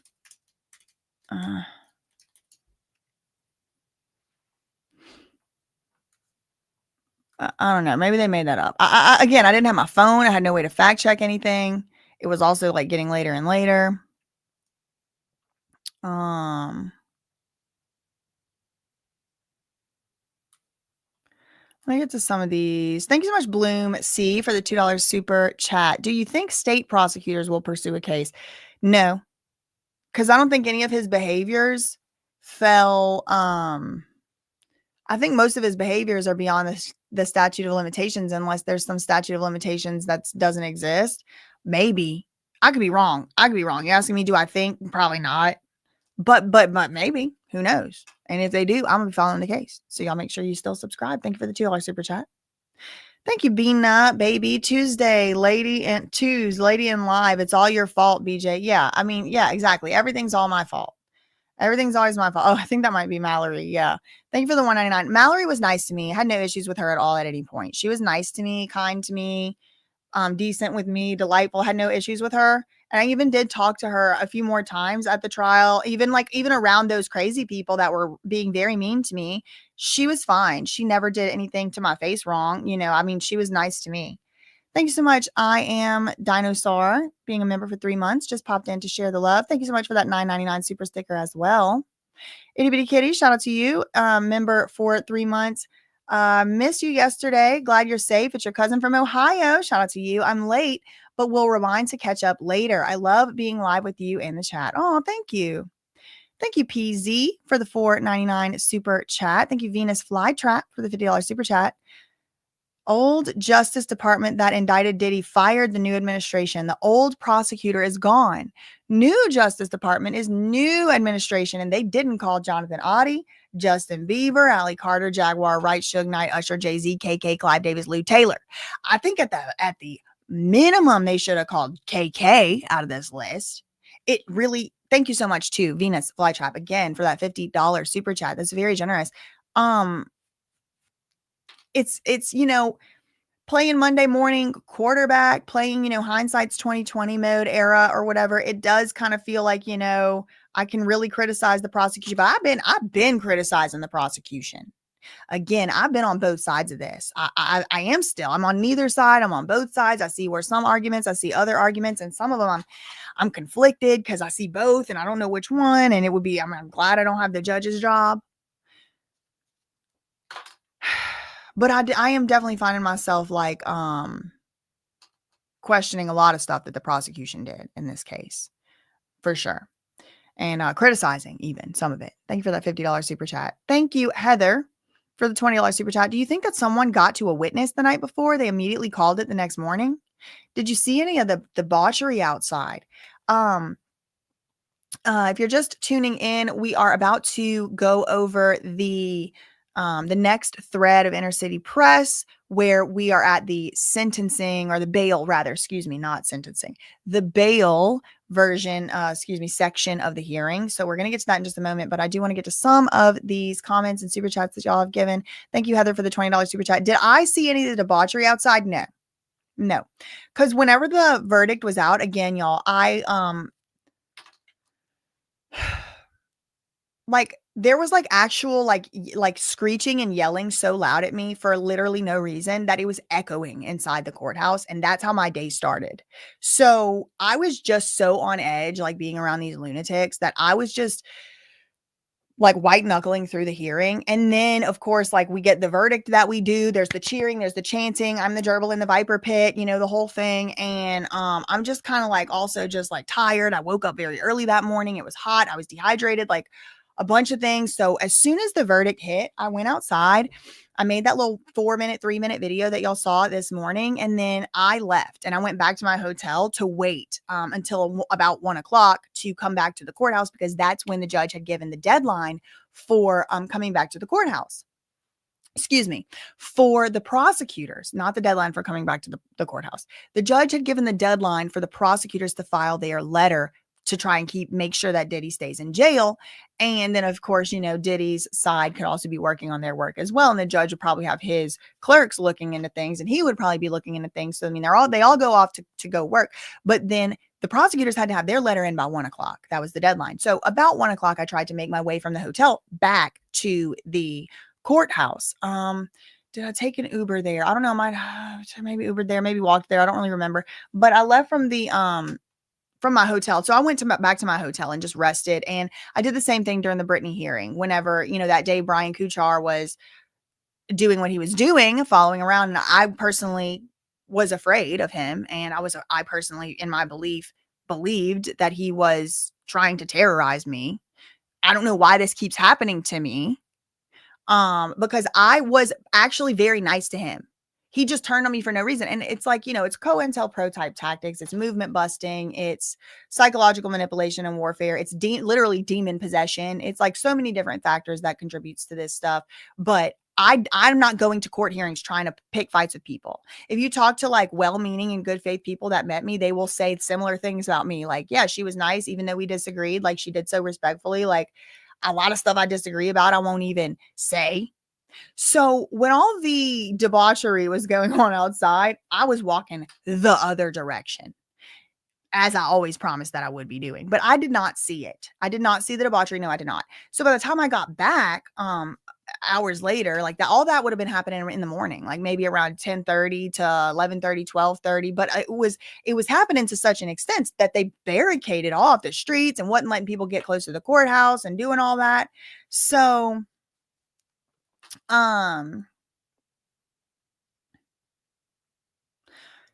sorry, I got distracted by y'all's comments. So, no, to answer your question, Heather Austin, thank you for the $20 super chat.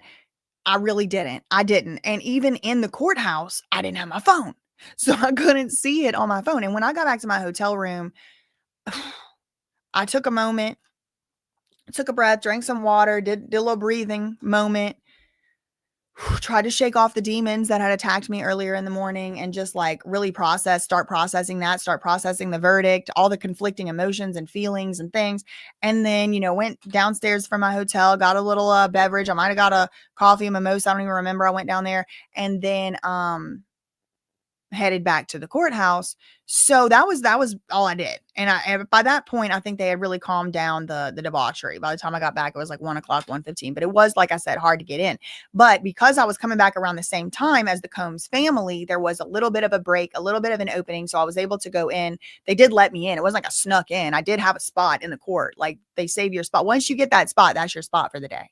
So I did have a spot. So thankfully, I just went in, and so I didn't want to leave. So that was around 1:00. So from that point on, I didn't even have a phone until after 5:30. I didn't have a computer. I didn't have access to a computer. I was just sitting in the courthouse, eating Little Debbie's or whatever I was eating, a granola bar and a apple juice or whatever, they had over there. But, okay. So thank you for that $20 super chat. Thank you, Jen, for the $2.79 super chat. Canadian. Love you, BJ. You are God's fave. Thank you so much for that. Thank you, Lunar Mysticism Vidya. Satnam Rasayan Healer. Sending Rasayan. I don't know how to say that word, but I do know what Satnam means. Truth is his name. Truth name. Sending you through ethers. Thank you. I need it. Send it. Protect me from those demons, because they were targeting and harassing me yesterday. Thank you. in my opinion. They were targeting and harassing me, in my opinion, yesterday. In my sincere belief. Thank you, Mila, for the $10 super chat. Rebuke. Bye, girl. Bye. Yeah, get out of here. You are not welcome. You are not welcome. Don't come for me lest I send for you. And I did not. And thank you for becoming a member. Thank you, Nicole Baker, for the $9.99 super sticker. I appreciate that. Thank you, Happy Leo Girl, for the $4.99. Their breath could knock a buzzard off a gut wagon. Oh, my Lord, girl. Not a gut wagon. We got your back, BJ. Hashtag God favorite. Thank you so much for that. Thank you so much, Mandy, for the $5 super chat. I have been with you since day one, girl. Forget those haters. You speak the truth and are one of God's favorites. I know I am. Thank you so much for that, Mandy Miller, and the $5 super chat. Thank you for the support of the channel. Thank you, Rabbit. Shout out to Rabbit. Shout out to Rabbit. Down the Rabbit Hole News. Thank you for the $4.99 super chat. Hit the like, heart. Many of us appreciate you, BJ, for always fighting for the truth. Thank you so much. Thank you so much. Thanks so much, Jennifer Daigle, for the $4.99 super chat. Will he get charged on a state level for anything? Could be. XO, LA cousin, keep fighting. He could be. I mean, I'm a little bit like feeling like not optimistic, but I mean, who knows? Thanks so much for that $4.99. Thank you, R. Har, for the $10 super sticker. Thank you, Mila's for the $5 super sticker. This is why I had to rejoin. Social justice warrior, do your thing. I don't know if I'm a social justice warrior. I think that has like now developed a connotation, but thank you for the $5 super chat. Thank you so much, Diamond. Kiss this tea lounge. We rebuke. Yeah, no, goodbye. Thank you so much for the $1.99 new life plan, for the $1.99 new life plan. Queen of YouTube. Yes, thank you. Queen of YouTube, please. They didn't leave me alone. Thank you, Michelle, for the $9.99. I've been watching you since 2020 and I adore you. I donated to your legal fund, GoFundMe. Love you, mean it. You are so incredibly strong and you make me laugh. Thank you so much, Michelle, for supporting the channel. Thank you, Mandy, for the $2 super chat. Much love, girl, from the Minnesota Cousins. Thank you so much. Thank you so much, Eyes to See, for the $5 super chat. You go, girl. Light always reveals the darkness. There it is. Thank you so much, Christine, for the $5 super sticker. Thank you, Joanne, becoming a member. Shout out to you. Thank you, Jamie Lee and Charlotte, for the $9.99 super chats. Cassie's counsel is correct. The victims that testified are in danger. He has proved countless times he has no problem hurting those that him off. Thank you for your hard work. Thank you so much, Jamie, for the $9.99 super chat. Thank you, Lady Pamela, for becoming a member. Shout out to you. Shout out to Unalived Monroe, member for 1 month. Inner City Press has Nash's letter posted. Rabbit read Cassie's and his yesterday. Okay, all right. I'll go take a look. Thank you for letting me know. Thank you to Christine for the $1.99. Glad you're okay. I'm glad you're okay. Me too, girl. Thank you for that $1.99. Thank you so much, Joanne, for the $10 super chat. BJ, you are hysterical, and I love your commentary. My family's from New Orleans, so I have voodoo blood too. Keep up the strong work. Exactly. If voodoo can't get me, that's my ancestors too, and they like me better than them. They like me better than you. If you are trying to use ancestors to come do something to me, they already like me better than you. I'm on more of a righteous path than you, because I would never be using our ancestors' services, because, you know, we all cousins, and their powers to do something mean or bad. I would never be doing that. So the fact they doing it automatically means, just by the law of nature, by the law of how it's set up here, that's not going to work. On top of the law of how it's set up, it's going to come back to them. I tried to warn them. I always do, but they don't listen to me. Thank you for the $10 super chat. Thank you, Unalived Monroe, for the $2 super chat. Nash's letter could also be on the Diddy docket. Okay, I'll check it out. Thank you for that $2. Thank you, Lily, for the $1.99 super chat. What did that nice woman come up to you and say? I'm going to make it a whole separate video. I don't feel like getting into details right now, because like I said, I already said stuff that wasn't nice, and I'm trying not to say nothing if I have nothing nice to say. But somebody came up in here and antagonized me, and nobody was even talking to her. Thank you for the $1.99 super chat. Thanks so much to New Life Plan for the $9.99 super chat. Can we have makeup brushes in the next merch drop? You are so funny. I am laughing at that because someone else told me that. Mallory. Y'all remember Mallory from the live, and she was talking to me for a minute about when I was doing the Busby live. She said the same thing. She's like, you need to make merch brushes. Thank you so much for the $9.99. Thank you, Michelle. Shout out to you becoming a member. And to Ken Dog 808. Shout out to you becoming a member. Shout out to G Dubs also becoming a member.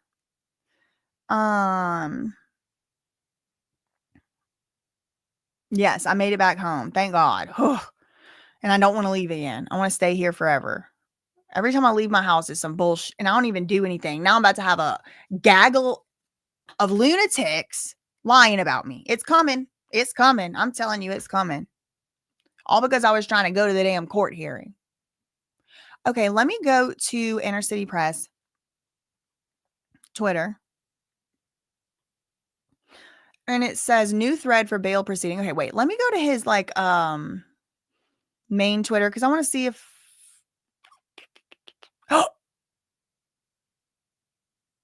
y'all. Breaking news 8 minutes ago. Courthouse wrap. Day after Diddy. Tekashi 6ix9ine charged with substances amid DNA swab of Pew Pew.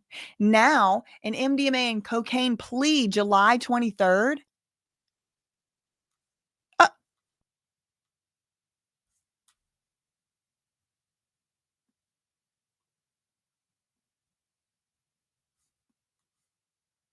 Okay, hold on. I'm trying to find the things he posted yesterday during this time frame. So just bear with me while I scroll through.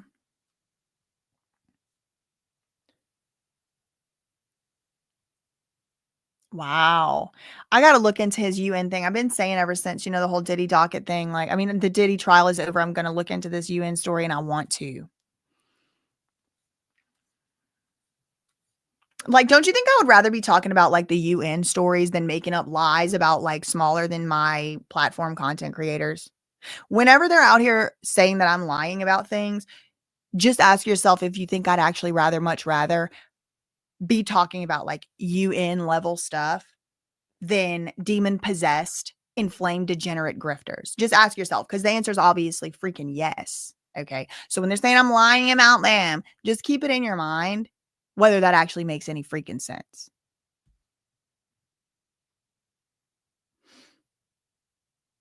I know. Emotional support brush. That's what it is.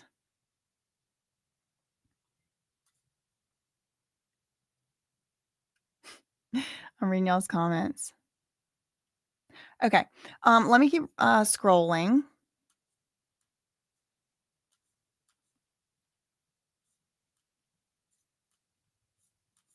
Okay, so this is after. We need to go back even more. Okay.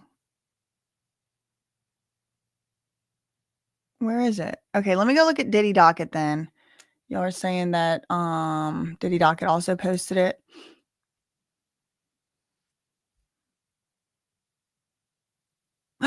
Y'all, breaking news again. Justin Bieber reportedly turning to Britney Spears for emotional support amid conservatorship concerns. Well, ThatSurpriseWitness@gmail.com, because I followed it very closely. ThatSurpriseWitness@gmail.com, Justin Bieber. You're welcome to come on this platform, talk about your conservatorship anytime you want. I've been trying to tell y'all this webs. I've been trying to tell y'all this is the same formula for the same and by the same people. I've been trying to tell y'all, and I know a lot of y'all do believe and have believed. Yep. Look, Justin Bieber turning to Britney Spears for emotional support amid conservatorship. Isn't that interesting? Anyway, that's not what we're here for. Let's go to Diddy docket. Oh, man. Truly,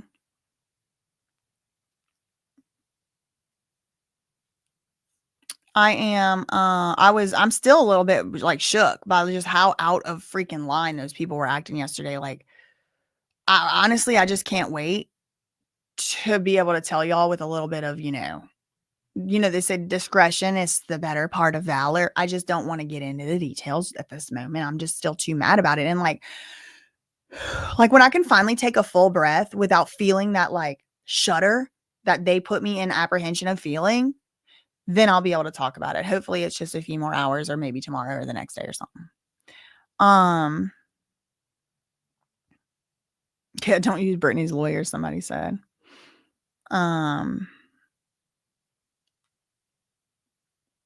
Okay. Look at this, though. I'm looking on Diddy docket. I'm looking on Diddy docket to try and find this Deontay Nash paperwork. And I'm scrolling through the docket and look at this. Is Rock Nation issuing copyright strikes to channels that use promotional content sent out to content creators by an artist's representative?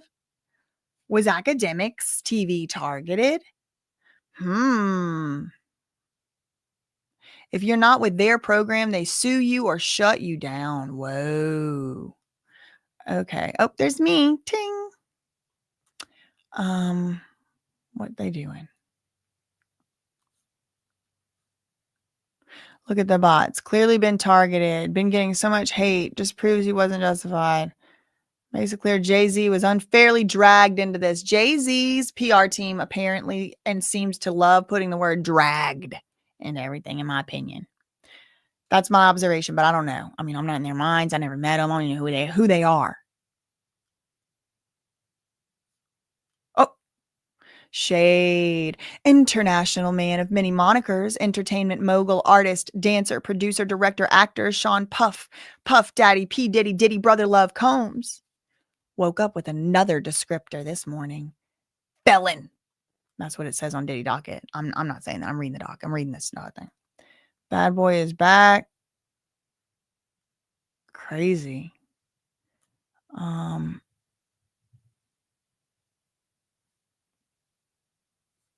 on. I'm just trying to. I saw Mark Garagos yesterday too, by the way, y'all. I saw him yesterday in court, in real life.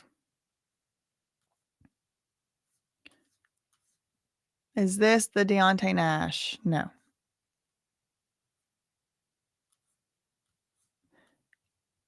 Drewski's motion.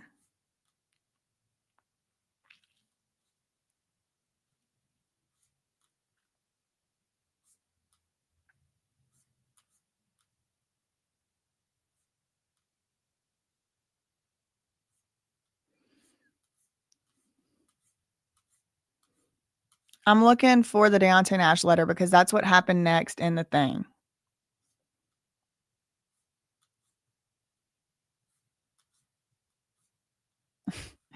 God dang, she was posting a lot, or he or they. I don't know who this Diddy docket account is. I don't know why I just assume it's a girl. Could be anybody. Okay, there's Cassie.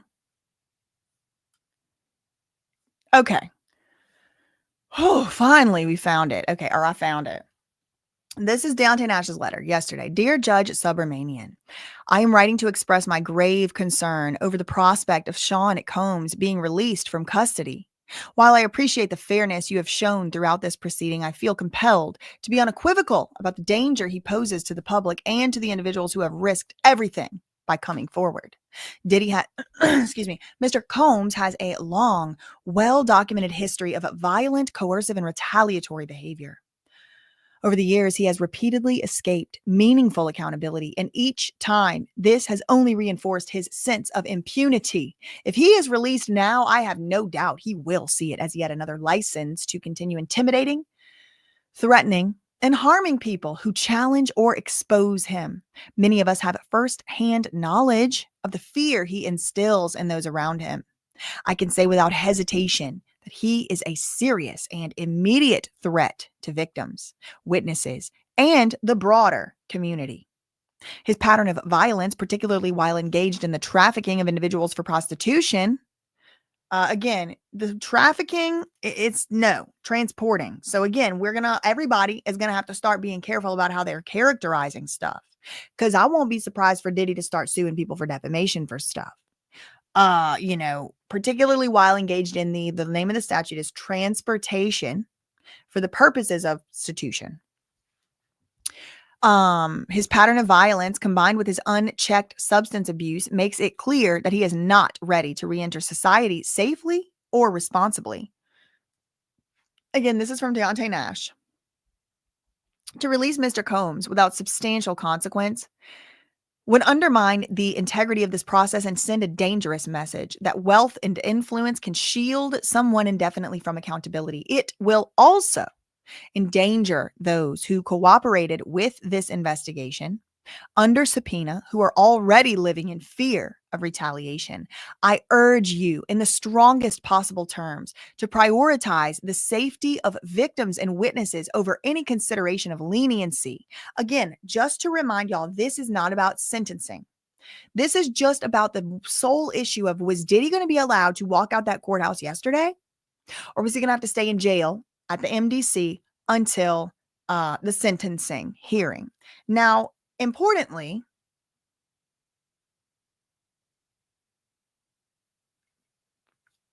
the judge said yesterday, any time that Diddy spends in the MDC and any time he already has spent in the MDC will be applied as time served to his sentence. So when the judge does sentence Diddy, let's say he sentences him to 5 years, let's just say, I don't know, I just pulled a number out of the air. Let's say he sentences him to 5 years. He's going to be able to subtract from that 5 years the time he already sat in jail. So yeah, even though he is still sitting in jail right now, it's like going toward whatever his sentence is going to be as time served. So there's that as well. Diddy has had countless opportunities to change. He has chosen instead to escalate his harmful conduct. Allowing him back into the community now would be a profound mistake. Thank you for your time and for your commitment to protecting the public from those who repeatedly demonstrate they are unwilling to respect the law. Oh, wow. So that's Deontay Nash's letter. That is Deontay Nash's letter.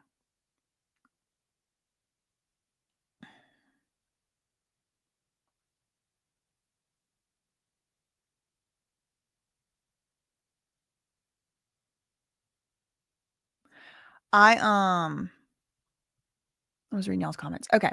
So that's good to know.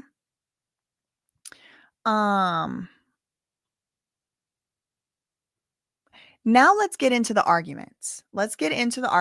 This is Diddy's letter from his lawyers, and this is his motion for bail. And that is, again, y'all, just to get let out. This isn't to about sentencing. How long is he going to stay in jail? Anything like that. It's just, could he walk out yesterday, or does he have to stay in jail pending sentencing? Okay.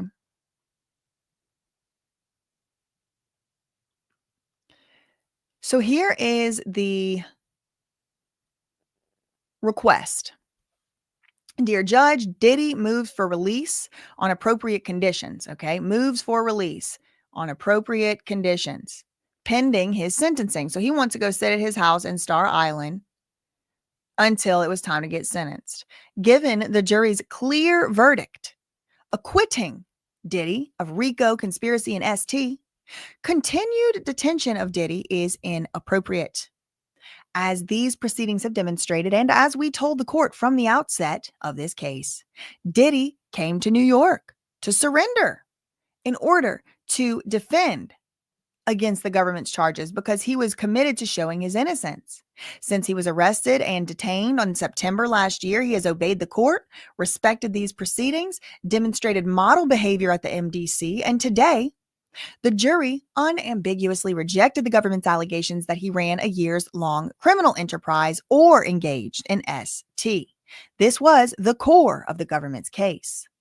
Diddy stands convicted of 2 Mann Act counts, and his sentencing exposure is substantially lower than when the government initially sought to detain him. So he's now been acquitted on the more serious charges, is what Agnifilo is saying, and for those reasons,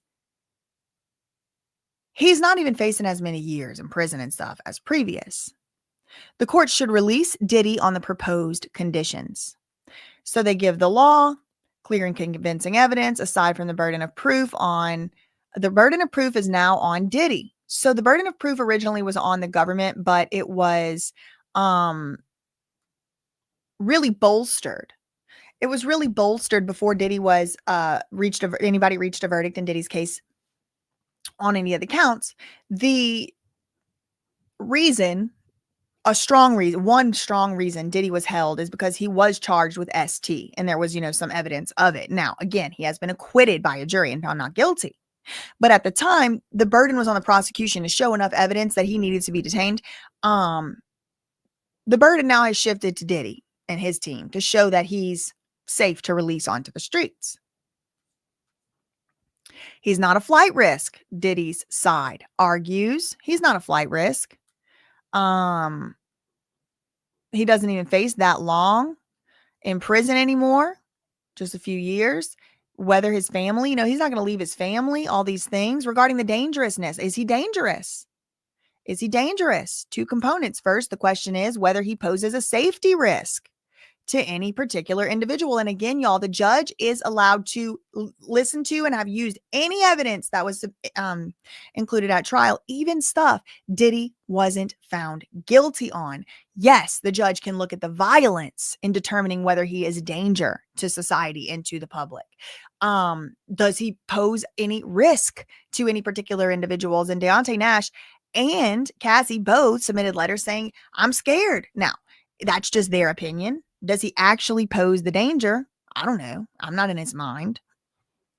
But the judge is allowed to consider these things. He's not a flight risk. He doesn't pose any danger. That's Diddy's lawyer's argument.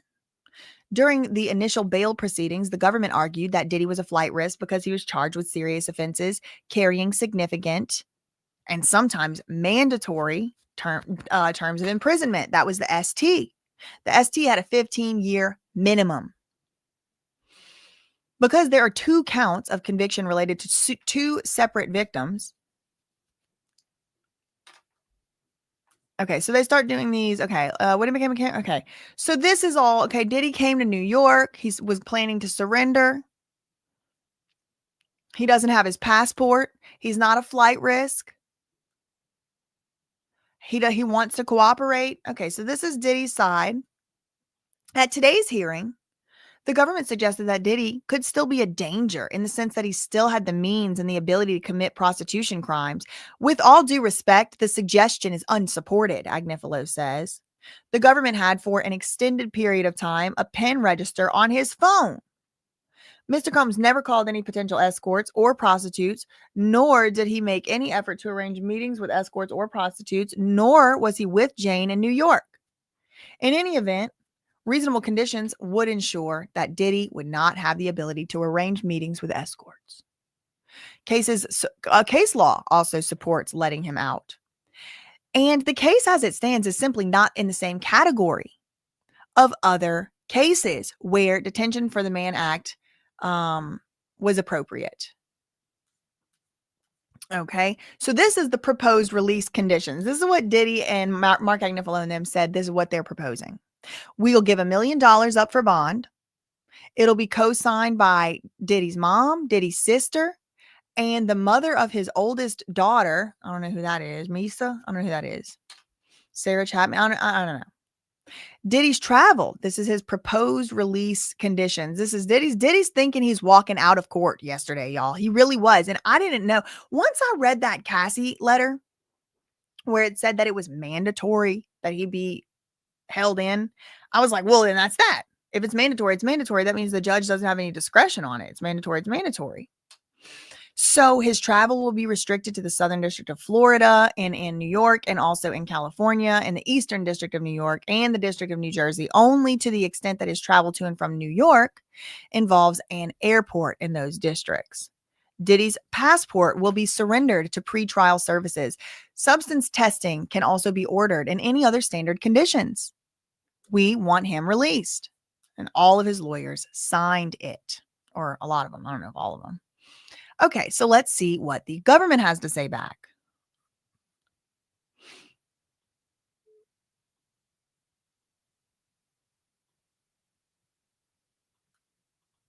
This is docket number 433.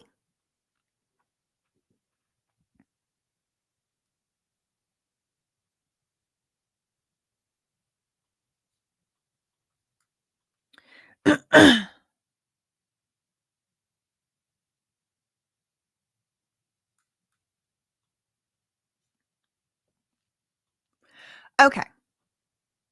Here is the government's response, or excuse me, opposition. Government's opposition to Diddy trying to get bail. Dear Judge, we submit this letter following the jury trial of Sean Combs. Following a 7-week jury trial, the defendant was found guilty of 2 counts of interstate transportation for the purpose of prostitution. This violates Section 18 USC 2421A. Diddy has moved for bail pending sentencing under the Bail Reform Act. However, because detention is mandatory under the Bail Reform Act, he is not entitled to release, and his detention must be continued. Okay? Over the course of 7 weeks, the jury heard evidence of the defendant's violence, interstate transportation of numerous individuals for prostitution, evidence of drug use and distribution, and attempts to escape law enforcement detection. This conduct spanned 2 decades. At trial, the defendant did not walk away from these facts. This is a very important aspect. He did not walk away from these facts. In fact, and indeed, he admitted it. He embraced the fact that he was a habitual substance user who regularly engaged in domestic abuse. He argued that despite his repeated violence against his girlfriends, he did not engage in trafficking. And despite his prolific drug use, he did not engage in racketeering activity. The jury subsequently acquitted the defendant on counts related to racketeering, conspiracy, and trafficking. The defendant was convicted of 2 counts of violating the Mann Act. This is the interstate travel for purposes of prostitution. He did so by, quote, transporting girlfriends and male commercial workers interstate for the purpose of engaging in acts and prostitution. Specifically, Diddy or Mr. Combs, defendant, whatever, caused these individuals to travel interstate and internationally for the purpose of engaging in freak-offs or hotel nights. Elaborate multi-day performances involving significant substance use that the defendant directed, pleasured himself, and often filmed.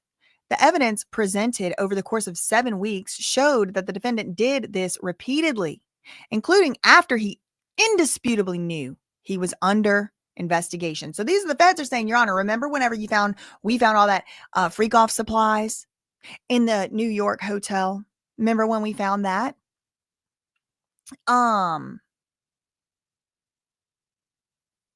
He knew he was pending. He admits himself he was in New York to surrender, but he was still transporting people for the purpose of prostitution. Now, again, Mark Agnifilo denies this and says that's not true. So I'm just reading you the government side. I don't know.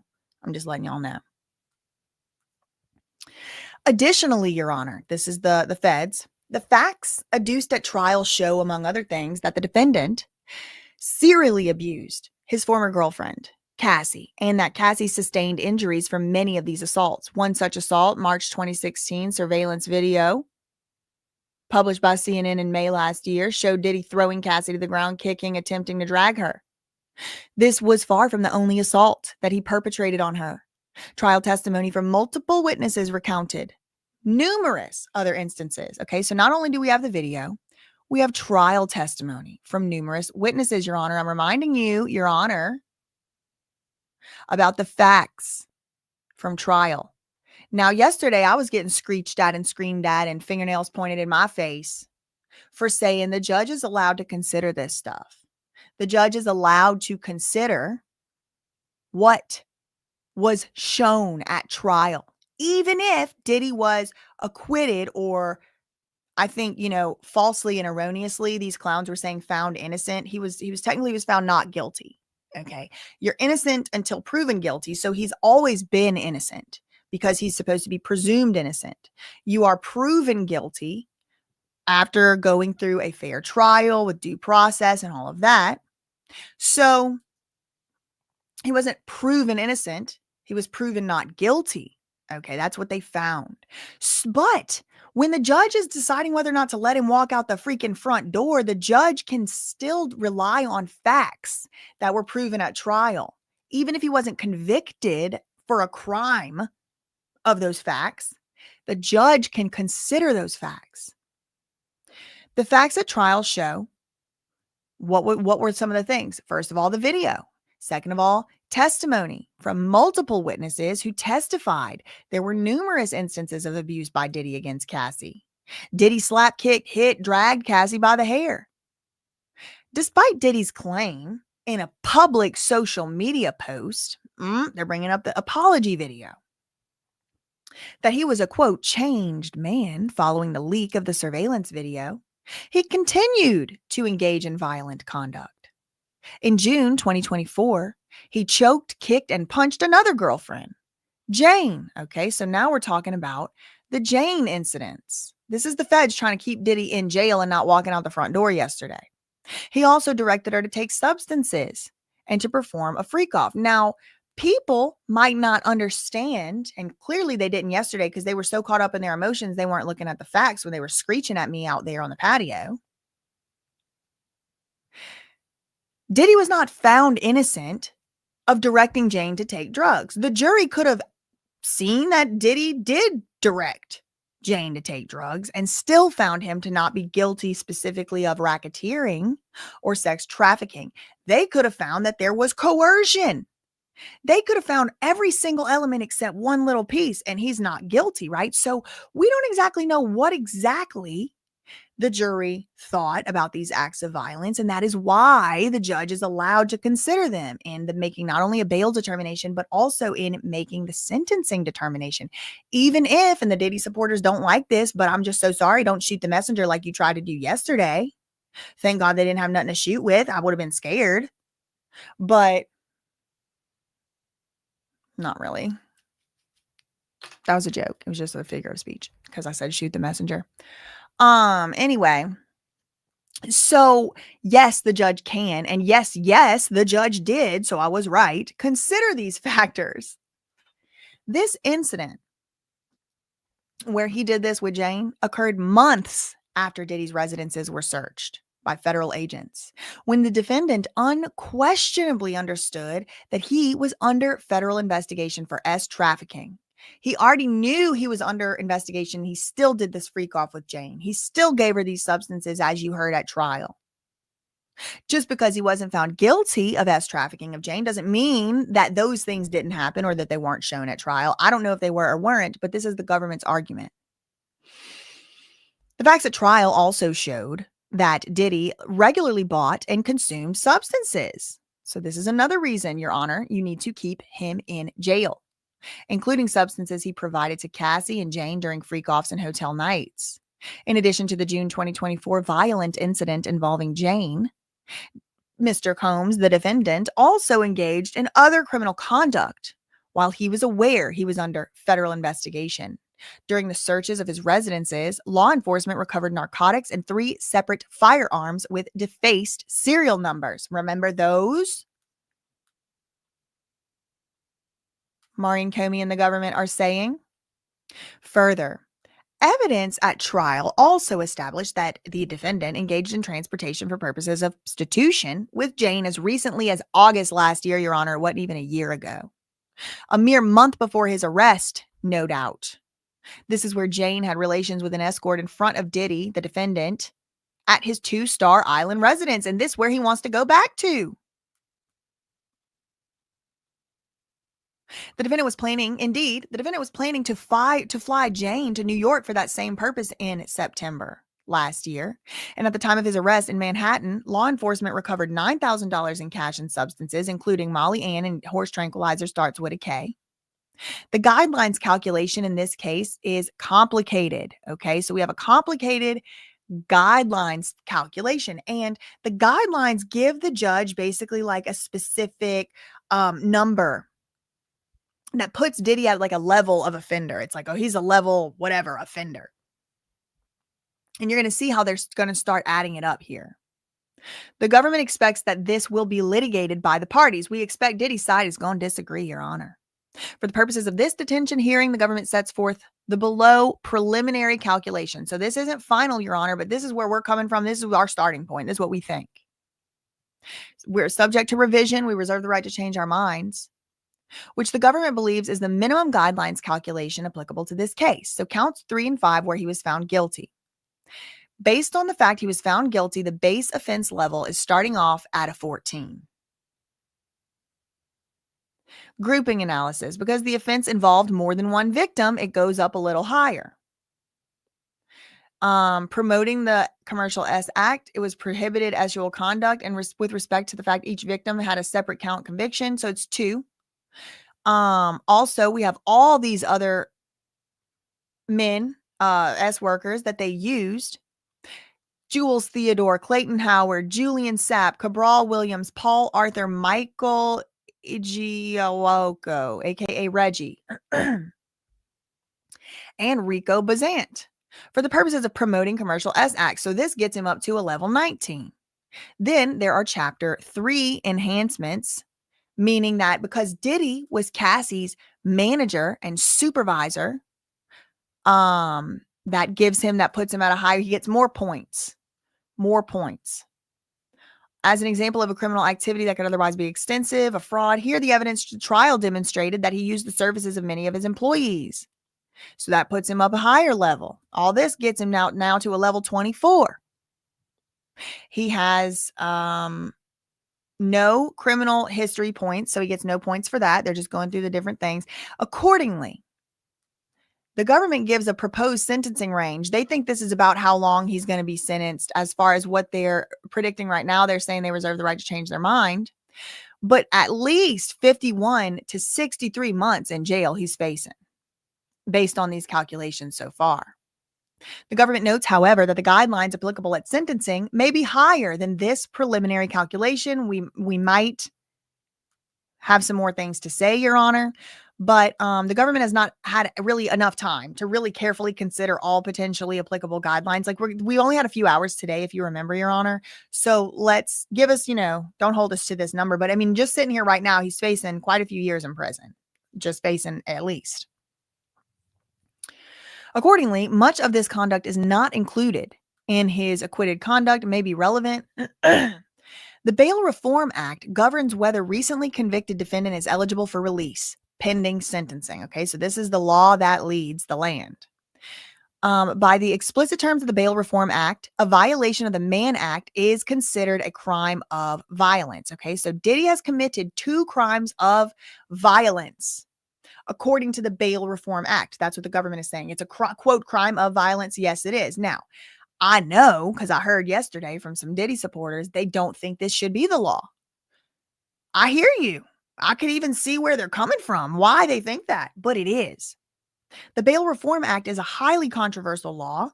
It's been called racist. It's been called, a lot of things. So I'm not even trying to say, I'm like a big Bail Reform Act defender or something. I think, it may be worth revisiting. But as it sits, the judge has to follow the law of the land, and that is the Bail Reform Act. And according to the United States versus Sulewski, a 2006 case, by the explicit terms of the Bail Reform Act, a violation of the Mann Act, which Diddy has now been convicted guilty of 2 violations of the Mann Act. This is considered a crime of violence. Again, you don't have to agree with that, but it just is. That is the law. And specifically under the United States Criminal Code, a quote, crime of violence includes any felony under Chapter 117, and a violation of the Mann Act falls under 117. Specifically, where a defendant has been convicted of a crime of violence and is waiting sentencing, as is the case here with Diddy, Section 3143A2 provides that the court shall order. Shall order is specific. It means must. It's not optional. Shall, has to. No option. That the defendant be detained. Now, there are some exceptions, okay? The judge has to keep Diddy detained unless what?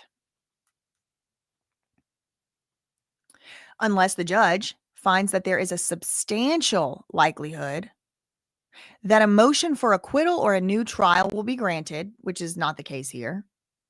Or, so that's one way Diddy could get released yesterday. If the judge would find there was a substantial likelihood that a motion for acquittal or a new trial will be granted, a substantial likelihood. We have absolutely no reason to believe a new trial is going to be granted or he's going to be acquitted of the Mann Act violations. So no, Diddy cannot use this. So let's do a visual to help understand. Let's do a strike through. Okay. He can't use that.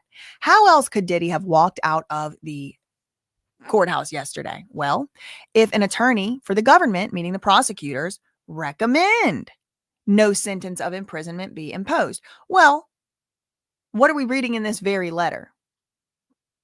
The government is saying, please, Your Honor, don't let his ass out. So that one can't work. The government is not recommending no prison. They're recommending 50 something to 60 something months, and they reserve the right to add more. So nope, he can't get out there. He's struck out.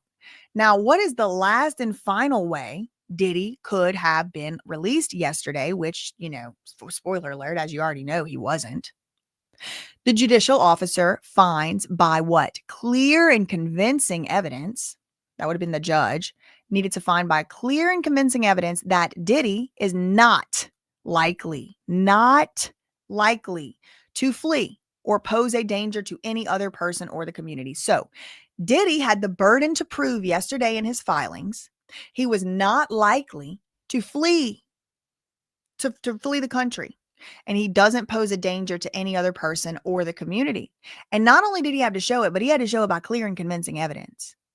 Well, you're going to see why the judge did not think that was shown. Just, spoiler alert, it didn't work, but we'll get into why. Diddy had to fulfill both prongs of the standard set out in subsection B. He must demonstrate by, quote, clear and convincing evidence. He needed to show that.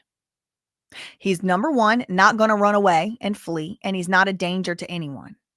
Clear and convincing evidence is that which produces in the mind of the trier of fact, that's the judge, a firm belief or conviction that Diddy was not going to commit any danger. He wasn't going to pose any danger to anyone. He wasn't going to flee.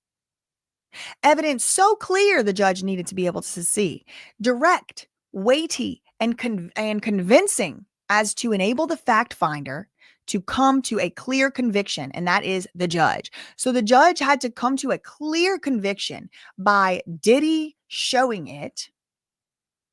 Without hesitancy, the judge needed to have no hesitation at all whatsoever. He needed to know for certain the truth that Diddy was not going to flee or pose a danger to anyone.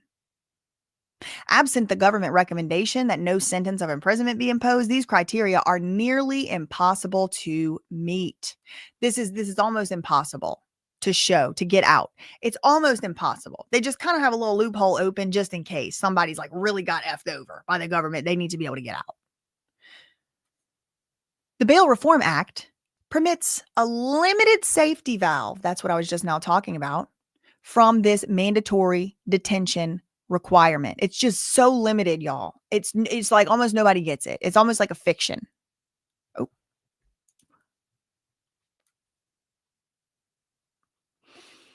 A defendant subject to detention may be ordered released under appropriate conditions if two requirements are met.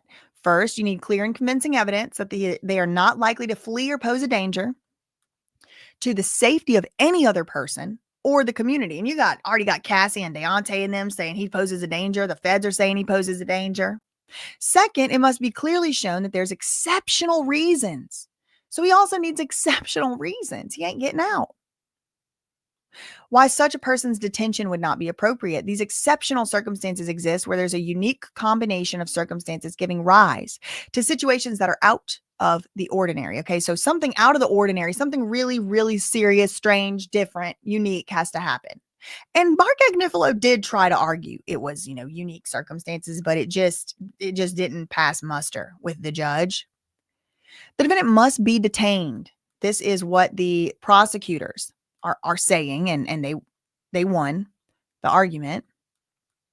The Bail Reform Act requires, it's mandatory. The Bail Reform Act, Diddy had to be detained pending his sentencing. Now, as detailed above, the offenses of conviction constitute crimes of violence and mandate detention following his conviction. And his conviction happened yesterday. And I think everybody was just riding so high on the fact he didn't get convicted of RICO and S trafficking that they kind of really downplayed the seriousness of the federal prostitution charge. There was 2 violations for one. I mean, that makes it more serious. And there was all these different S workers and all these different times of it with these different S workers. So he wasn't walking out the front door. And they even were acting so confident about it. They had me thinking maybe he might. But it's just clear that he can't under the actual writing of the law. And Tisa says it. Tisa Tell says it, and she's totally right. a lot of the Diddy supporters, and they're allowed to do this, they're totally allowed to do this, but they go a little bit more off of their feelings and vibes than like bothering to understand what the actual law is. And I think for that reason, they've been a little surprised here and there, like including yesterday when Diddy didn't walk out the front door. I mean, Diddy's jaw hit the floor, and we'll talk about that a little more later. Here, the defendant has been convicted of 2 crimes of violence, Your Honor, because of the near impossibility of meeting the stringent criteria. Like if Diddy wasn't found guilty of no crimes, okay. If he was found guilty of one act of one instance ever with one S worker and one, like, something like that, okay, fine.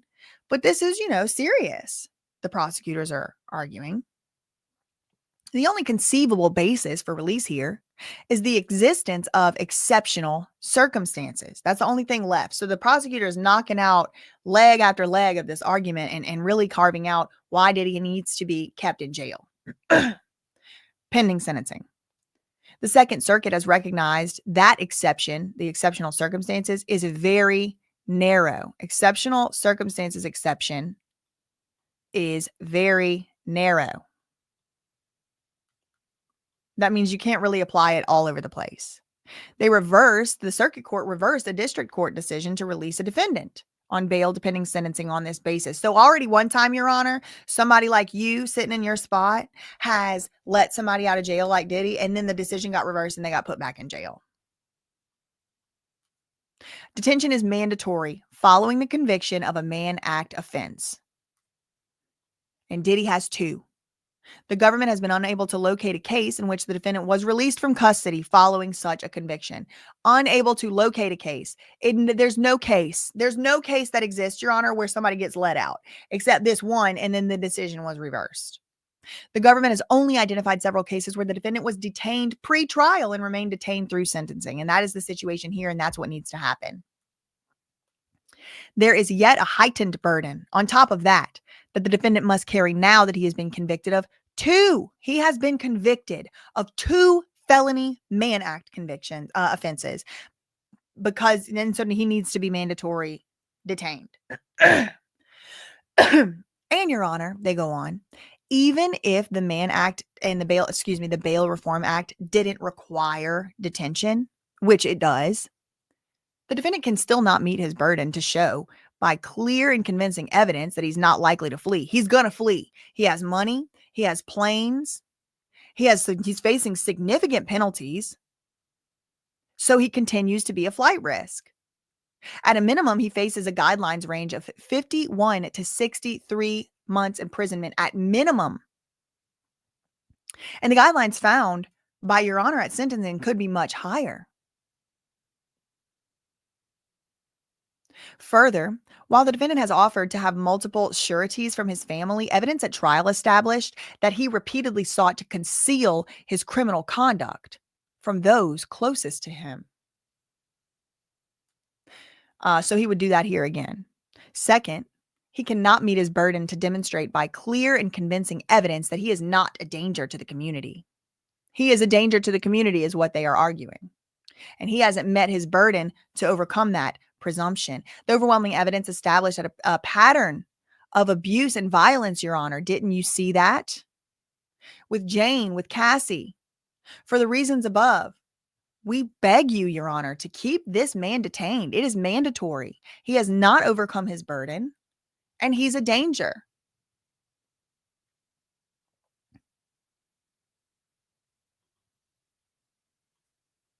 And Diddy writes a letter back responding to this. And then we'll get into Inner City Press's coverage of what happened inside the courtroom. So I do just want to put this here so that it is in the, the time capsule of coverage and stuff. This is Diddy responding to what we just read from the government. Diddy should be released on bail today. And they put today in the italics. For months, the government repeatedly argued and announced to the world that Diddy was a monster who perpetrated a 20-year federal crime spree through a racketeering enterprise. It devoted enormous resources to this prosecution. And then, after almost a year in detention, Diddy finally got his day in court. The government's allegations were tested before a jury of his peers. That jury heard the government's evidence, including testimony from his former girlfriends, and by its verdict, the jury resoundingly rejected the government's depiction of Mr. Combs. The jury found him not guilty of racketeering and not guilty of ST. It convicted him only of two acts of violence under the Federal Bail Act or whatever, Bail Reform Act. They were related to transportation of adults, Your Honor. Adults whom the jury clearly found were consensual participants in the SUL activity. These offenses are of a far less serious nature because there was no one coerced as found by the jury. Prostitution offenses are no longer even prosecuted as a matter of policy in the Manhattan DA's office. Well, I guess they actually are, Mark, because your client just now got convicted of 2. So it must be the case that it was prosecuted. You know, this is where he loses credibility for me. He says prostitution offenses are no longer prosecuted as a matter of policy in the Manhattan DA's office. But they must be, because your client literally just today, on the day you're writing this, got convicted of exactly 2 of exactly that type of offense. What? It makes everything he says like a little less credible. He said, the same is true of Los Angeles and other local district attorneys' offices. It would be unjust to continue detaining Diddy at the MDC even 1 day longer, especially since, given the sentencing guidelines, he would otherwise be entitled to serve any additional time at a lower security facility. So he wants at least to be somewhere else. We want to respond to the government's arguments opposing bail. First, Diddy was not convicted of a crime of violence. Okay, so remember, we read it was clear as day from what the government was saying that Diddy was convicted of a crime of violence under the Bail Reform Act because it was the Mann Act violation. But Agnifilo is saying, no, he was not. That's not true. The government overstates Diddy's sentencing exposure. And third, to the extent Section 3143A2 applies, the court should release Diddy on the proposed conditions because there are exceptional reasons as to why his detention is not appropriate. Diddy was not convicted of a crime of violence. The government said he was, but he wasn't. The government is incorrect to suggest that Diddy was convicted of a crime of violence, as that provision includes only Chapter 117 and offenses involving minors. In this case, does not involve minors. The definition of a crime of violence was amended actually in 1998 to include felony offenses under Chapter 117, but the amendment was not designed to capture all offenses under 117, only some of them that deal with minors. The amendment was effected through the Protection of Children from SUL Predators Act of 1998 and was specifically designed to capture SUL crimes involving minors only. This is also clear from the House Judiciary Committee's report. Okay, so this Diddy didn't do nothing with kids, so that don't count. So their argument is wrong, according to Agnifilo. The government also massively overstates how long Diddy could face in jail and prison for his sentence. And there are exceptional reasons. Now, this is where Mark Agnifilo really lost the court. This section I'm about to read to y'all, or not read every word probably, but go over, is really where the judge was like, Agnifilo even had to say, you know, maybe I didn't use the strongest arguments here, but can I have more time to make more stronger arguments? Because even he knew that these arguments were a flop. These are the exceptional reasons. Now, remember, the government already said and showed us case law that showed that exceptional reason is like almost impossible to show. And here's Agnifilo trying to show it right here. United States versus Leah holds that detention is not mandatory if there are exceptional circumstances. This is Diddy's side arguing this. It further holds that the test is flexible. District courts have wide latitude to determine whether a particular set of circumstances is exceptional. Exceptional circumstances exist only where there is a unique combination of circumstances, giving rise to situations that are out of the ordinary. So here's the exceptional circumstances according to Diddy's lawyer. Diddy has 18-year-old twin daughters and a 27-year-old son with no other living parent. Okay, so their mom's dead, so Diddy should get out of jail. No, that didn't convince the judge. Diddy's mother is 85 years old. I mean, there's probably a lot of prisoners whose moms are 85 years old. That didn't impress the judge. She has health conditions. Okay, well, get her a doctor. She was hospitalized in July last year for a heart condition. She had brain surgery in 2023. She lives near Diddy in Florida, and she would like him to be her primary caretaker. So Diddy's going to be her conservator, I guess. Prediction: Diddy is going to be the conservator of Janus Combs, and therefore Janus Combs Publishing, which puts it under the purview of his accountant so he can carry on spending his money how he wants. That's just a prediction. It hasn't happened yet. I don't think it, I'm not saying it's a fact. He also has a 3-year-old child who also needs a father. Many people who are being held have 3-year-olds. We're looking for, again, exceptional circumstances. Is he the only person at the MDC? Is he the only person who has a 3-year-old? No, of course not. Is he the only person who has 18-year-old daughters? No. I mean, it is a little exceptional. But like exceptional meaning he should get out of jail? No, it is mandatory. He has to overcome a presumption of it being mandatory. It's a requirement, not even a presumption. He's also served almost 10 months. A notoriously problematic place, notoriously problematic conditions. Under any view of the guidelines, he qualifies for a camp. He wants to go to a camp. Or low or minimum security prison. So he wants to be transferred. For the foregoing reasons, they want Diddy released. Those were not exceptional circumstances. Mark Agnifilo knew it, and he tried to argue in court. He tried to argue in court that he had exceptional circumstances, and it flopped. And we're about to read that right now on finally getting to Inner City Press.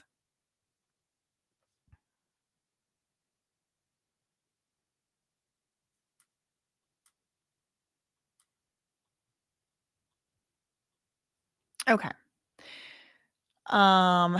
Bail hearing. So we finally get to the bail hearing. All that stuff gets written out during the day. I'm sitting at the courthouse getting, screamed at. No! When I'm trying to tell these people pretty much this. God forbid the girl who went to the law school and kind of has an idea how to read court filings explain to you what's going on. No! Okay, so all that's going on.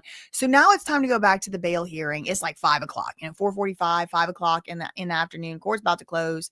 And here we are. Does Diddy get to walk out the front door? Spoiler alert, you already know he didn't. But why? Let's read Inner City Press. Now, I was in the courtroom for this as well. So I stayed there all day. So I was there. Again, I'm going to give my impressions at a later video. Let's just read Inner City Press like we usually do. I have normally done just to cover, what really happened yesterday in court. There was a lot of news. There was a lot of non-news that went viral anyway. And people want to know what actually happened in here. So that's what the purpose of this video is. Okay, bail hearing after non-guilty on RICO and ST and 2 guilties on Mann Act. Shout out to Inner City Press. 4:59 p.m. in the courtroom, Diddy's lawyers Brian Steele and Jason Driscoll are patting each other on the back. Pat, pat. Agnifilo is in the holding cell with Diddy. His family is in the second row of the gallery. And Fahim Muhammad was trying to take the public seat. 5:04, so 5 minutes later, Diddy's lawyer Agnifilo and his other lawyers, Alexandra Shapiro and Teeny Garagos, emerged from the holding cell, still waiting for Diddy to be brought into the courtroom by U.S. Marshals. 5 minutes later, Diddy has been brought in. This is 5:09 p.m. Sat next to Teeny Garagos, reading. Mark Agnifilo walks over to the lectern and then back over to his seat. Prosecutors are in place at the front table, waiting on the judge. The judge comes and sits and says, I have read the parties' submissions and others.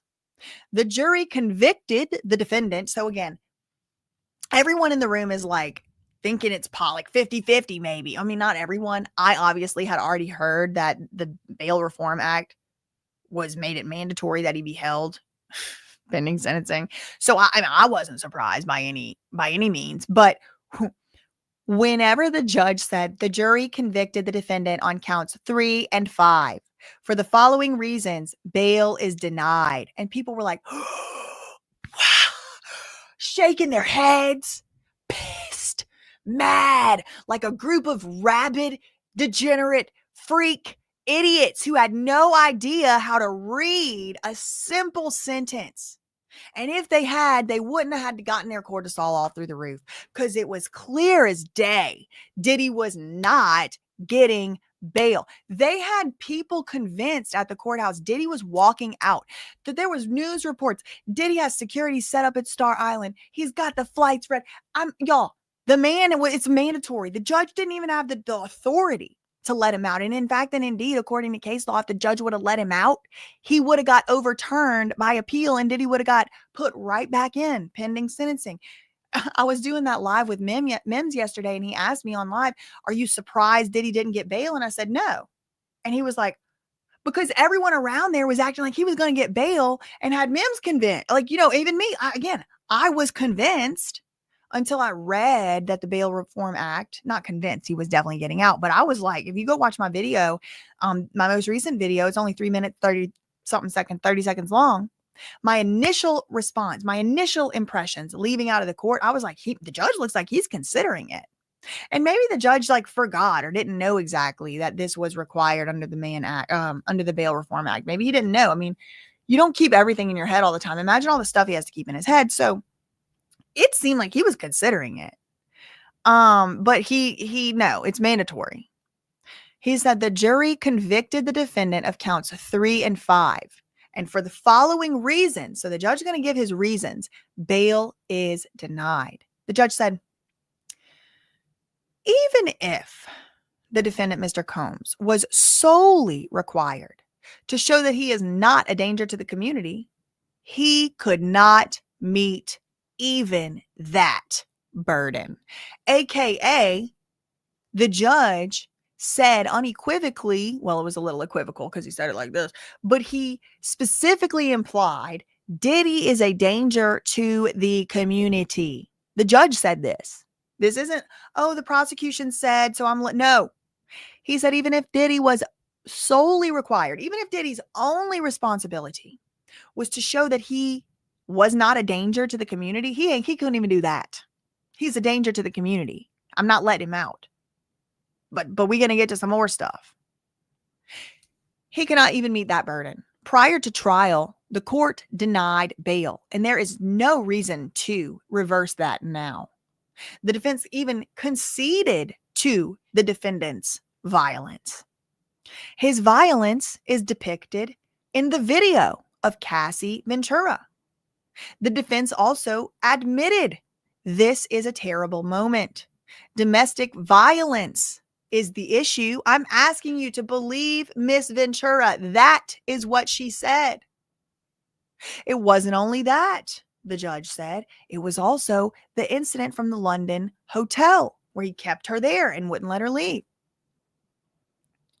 There was violence, the judge said, even after the federal authorities searched Diddy's house in this very case. As to Jane, there was June 2024.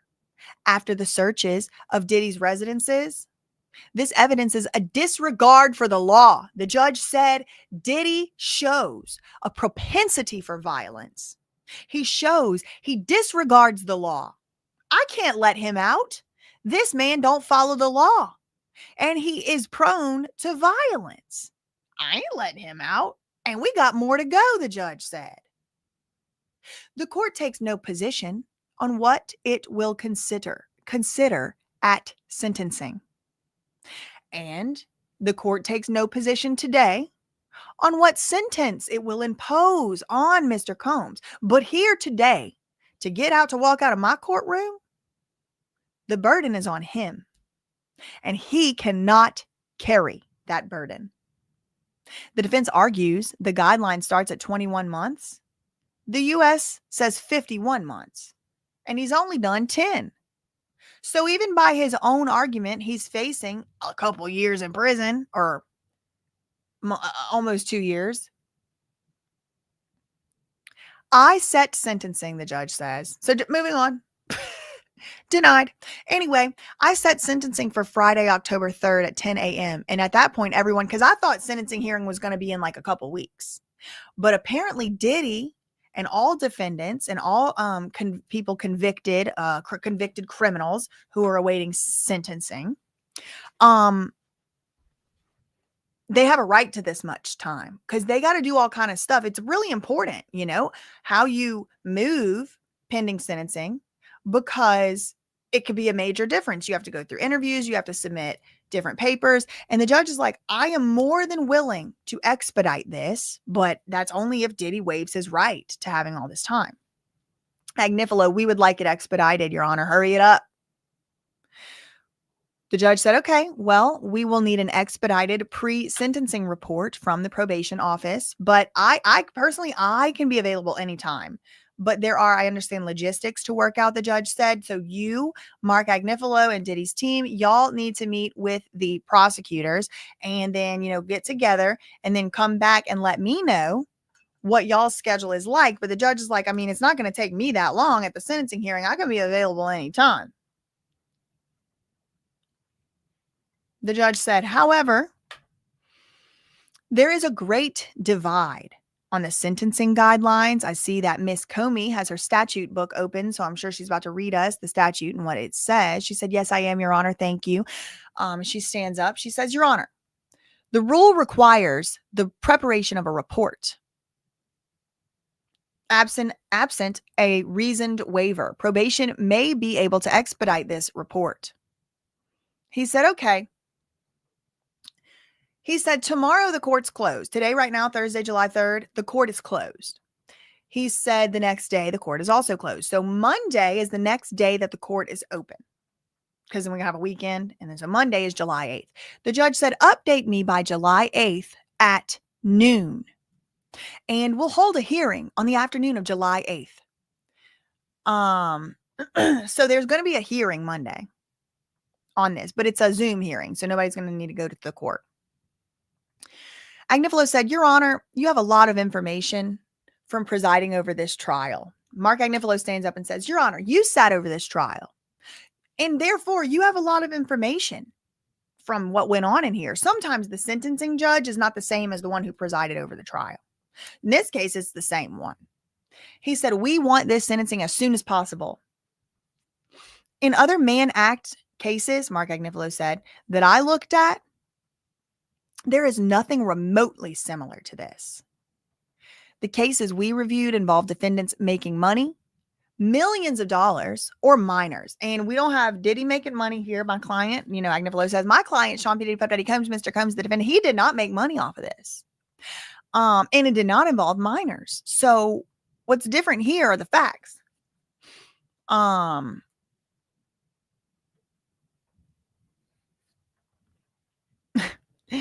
Shout out to Inner City Press. Mark Agnifilo says, from our letter, the United States versus Dylan, and here's Inner City Press is correcting him. He says, actually, it's the United States versus Dylan Jordan. So it's United States versus Jordan. I cover it here. He's like, oh, I covered that case. He's got it wrong. I covered that case. Mark Agnifilo don't even know. Anyway, so Agnifilo goes on. Then there was this Emperor's Club case of the former governor of New York. We understand this is moving quickly. The issue for us is, Your Honor, this is Diddy's lawyers talking, Agnifilo, if we just had more time today, we could have really shown those extraordinary circumstances. But the extraordinary circumstances are just the facts of this case, Your Honor. And you've been sitting in here. Don't you think it's extraordinary? Don't you think we're all extraordinary? Huh? If we had more time for our letter today, Your Honor, please, I'm begging you, please let me write another letter. After he had hours all day to write this letter and his whole exceptional circumstances, Diddy got kids and a mom. Okay, boo-hoo. The judge said, Mr. Agnifilo, you conceded violence in your closing argument. Whether that's relevant to sentencing of Diddy, of your client, that's not relevant today. I'm not talking about sentencing. I'm talking about whether he can be released pending sentencing. You said in your closing statement, he's violent. Whether that is relevant to sentencing is not my concern for today, but it can absolutely be considered on a bail application, which is what this is. Agnifilo said something just unforgivable. Your Honor, in June 2024, there is an argument that Diddy was actually defending himself. My client was defending himself whenever he beat Jane and waited for her at her house and ran and slapped her in the shower and did. That was all self-defense, Agnifilo said. The judge, and then Agnifilo said Diddy tried to get into a batterers program. That was breaking news yesterday. And then he got arrested. The jury never heard this, Agnifilo said. But I think it's okay to say that in open court today. And everybody, TMZ, everybody's writing. People are trying to tweet. Everybody's just, it was never said. It was said at a sidebar, and now it's being released. Diddy tried to get into a batterers program in New York, and the jury never heard that. Then he got arrested. All these months later, here we are, Your Honor. It says the judge here, but it was Agnifilo who said this. The same drive to meet head on, like the self-respecting businessman he is. Agnifilo said he has been a model prisoner. There have been no issues. And he's going to actually have next chapters of his life. When you're charged with racketeering, Your Honor, you have dark talks with your client. I have spoken, without getting too much into the details of what, attorney and client, I can definitely tell you that my client, he got his life back today. He's been facing life in prison and never getting out. And today he got his life back. When I was reading the Mia message for his birthday, I had a hard time doing it because it talked about what his life would become. His children are here, Your Honor. His 2 daughters, they're in the middle of the second row. They no longer have a living mother. Here, the user of institution services has been convicted under the Mann Act.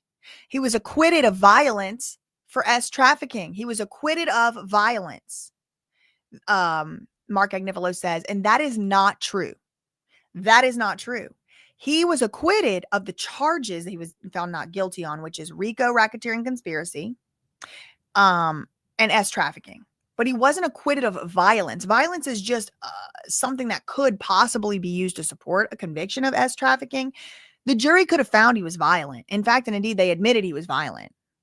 He wasn't acquitted of violence because they admitted it. And this is the type of mind F that Mark Agnifilo gets paid the big bucks to do.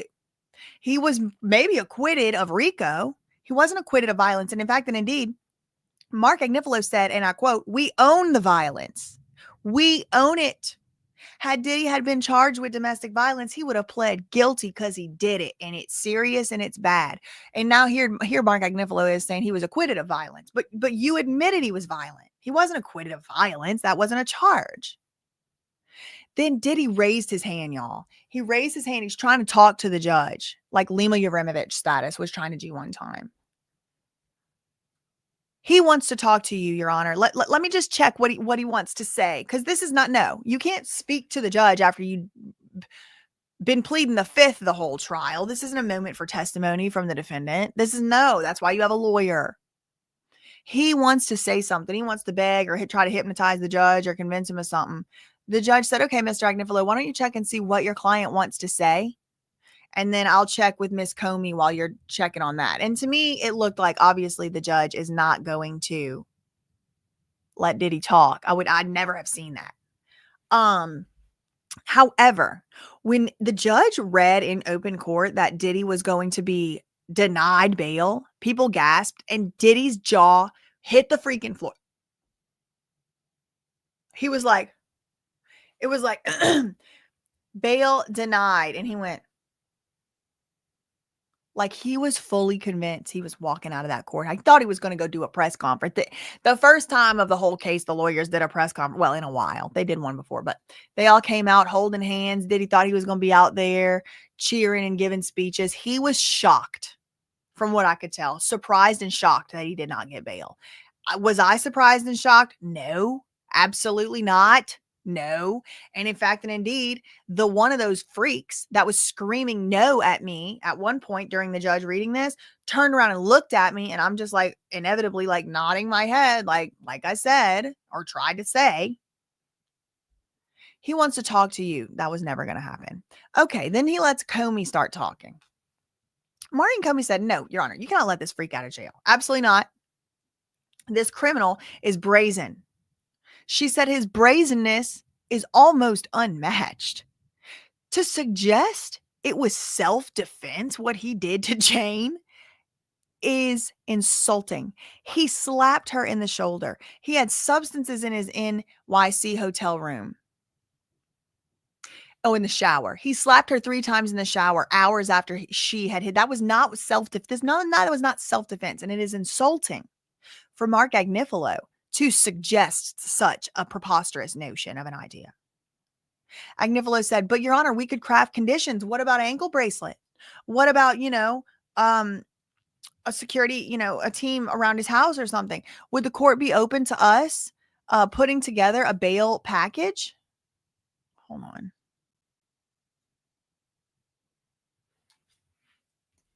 Would the court be open to us? Please give us some time to, and the whole time, y'all, Diddy is passing note after note after note after note to Mark Agnifilo. It was like, he was like, just let me do it. Like he just wanted, like he's probably just so over it not being able to speak. He probably just ready to make a speech. Like he was probably also riding very high yesterday on getting acquitted of RICO and getting acquitted of S trafficking. Where's the RICO? Well, I guess the jury might have been reading some of these tweets. Who knows? I mean, I would hope not, but I mean, I got to look at them. And some of them didn't look like the most, trustworthy of individuals. Now that's just judging a book by its cover. I don't know these people from Adam. I saw them one time ever. All right. But I could see maybe a couple of them going on their phones at night, if you know what I mean. Like, I'll just leave it at that. Okay. Could we please, could we, Your Honor, just give us another chance? Give us another chance to just craft the bail conditions one more time, please, Your Honor. I'm happy to do it. The judge said the bail application is denied. I have denied it. It has been denied. I won't be revisiting it. Hopefully, we receive a joint proposal on Monday, and we have a hearing on Monday on an expedited sentencing hearing. Oh, Tuesday. Oh, I guess Tuesday is the 8th. Sorry, excuse me. I've been saying Monday, but I guess it's going to be Tuesday. Sorry. And a hearing at 2 p.m. So 2 p.m. Tuesday, there's a hearing, a bail, not a bail hearing, a hearing, a status update hearing on whether or not Diddy is going, when Diddy's sentencing hearing is going to be. So there's a status hearing on when the sentencing hearing is going to be. The judge was like, I'm willing to put a date on the calendar for October 3rd. But Agnifilo wants it faster than that. He wants it sooner than that. They want his sentencing sooner. And the judge said, okay, let's y'all go meet and confer, talk to the probation office, talk to the different people. Everybody got to get talked to, and everybody get your schedule together on when y'all want to come to do the sentencing hearing. And when y'all want to do it, let me know. We're going to have a talk about it on Tuesday. Court adjourned. Don't forget to tip your journalist here. The Diddy trial and my coverage of it could not have been possible, certainly not in the way that it was, without Inner City Press, Matthew Russell Lee's coverage. So I do encourage y'all to support his content if you can. I need to set something up in the back end real quick.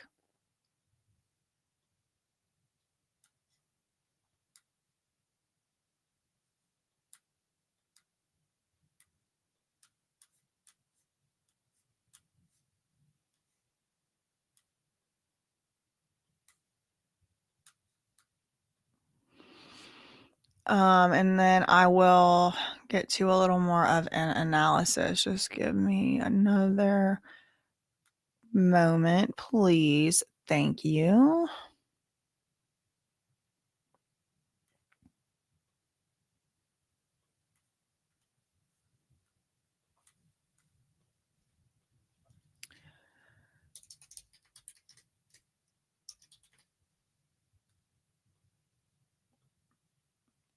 Okay.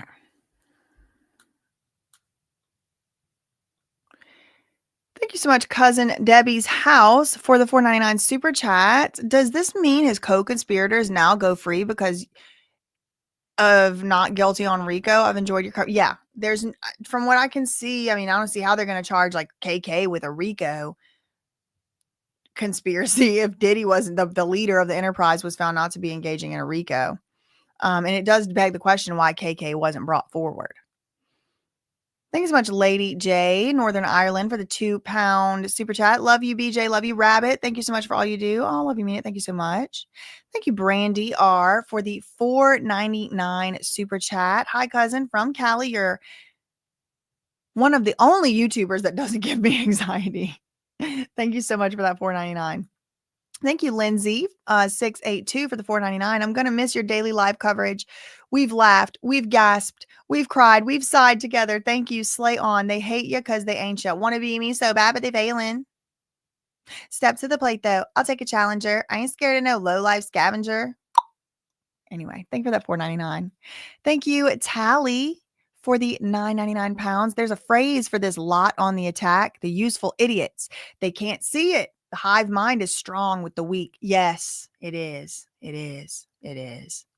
We adore you, BJ. The fools will fall back into obscurity soon. Amen. Amen. I'm going to manifest that. Thanks so much for the £9.99. Thank you, Aussie Mel, for the $10 Australian super sticker. Thank you, Katie Did, for the $4.99 super sticker. Thank you, Michelle. Shout out to you becoming a member. Thank you, G. Barry. Please read my number 1 and number 2 questions. I do not know what they are, and the chat is just unwieldy at this point. I'm not able to find it.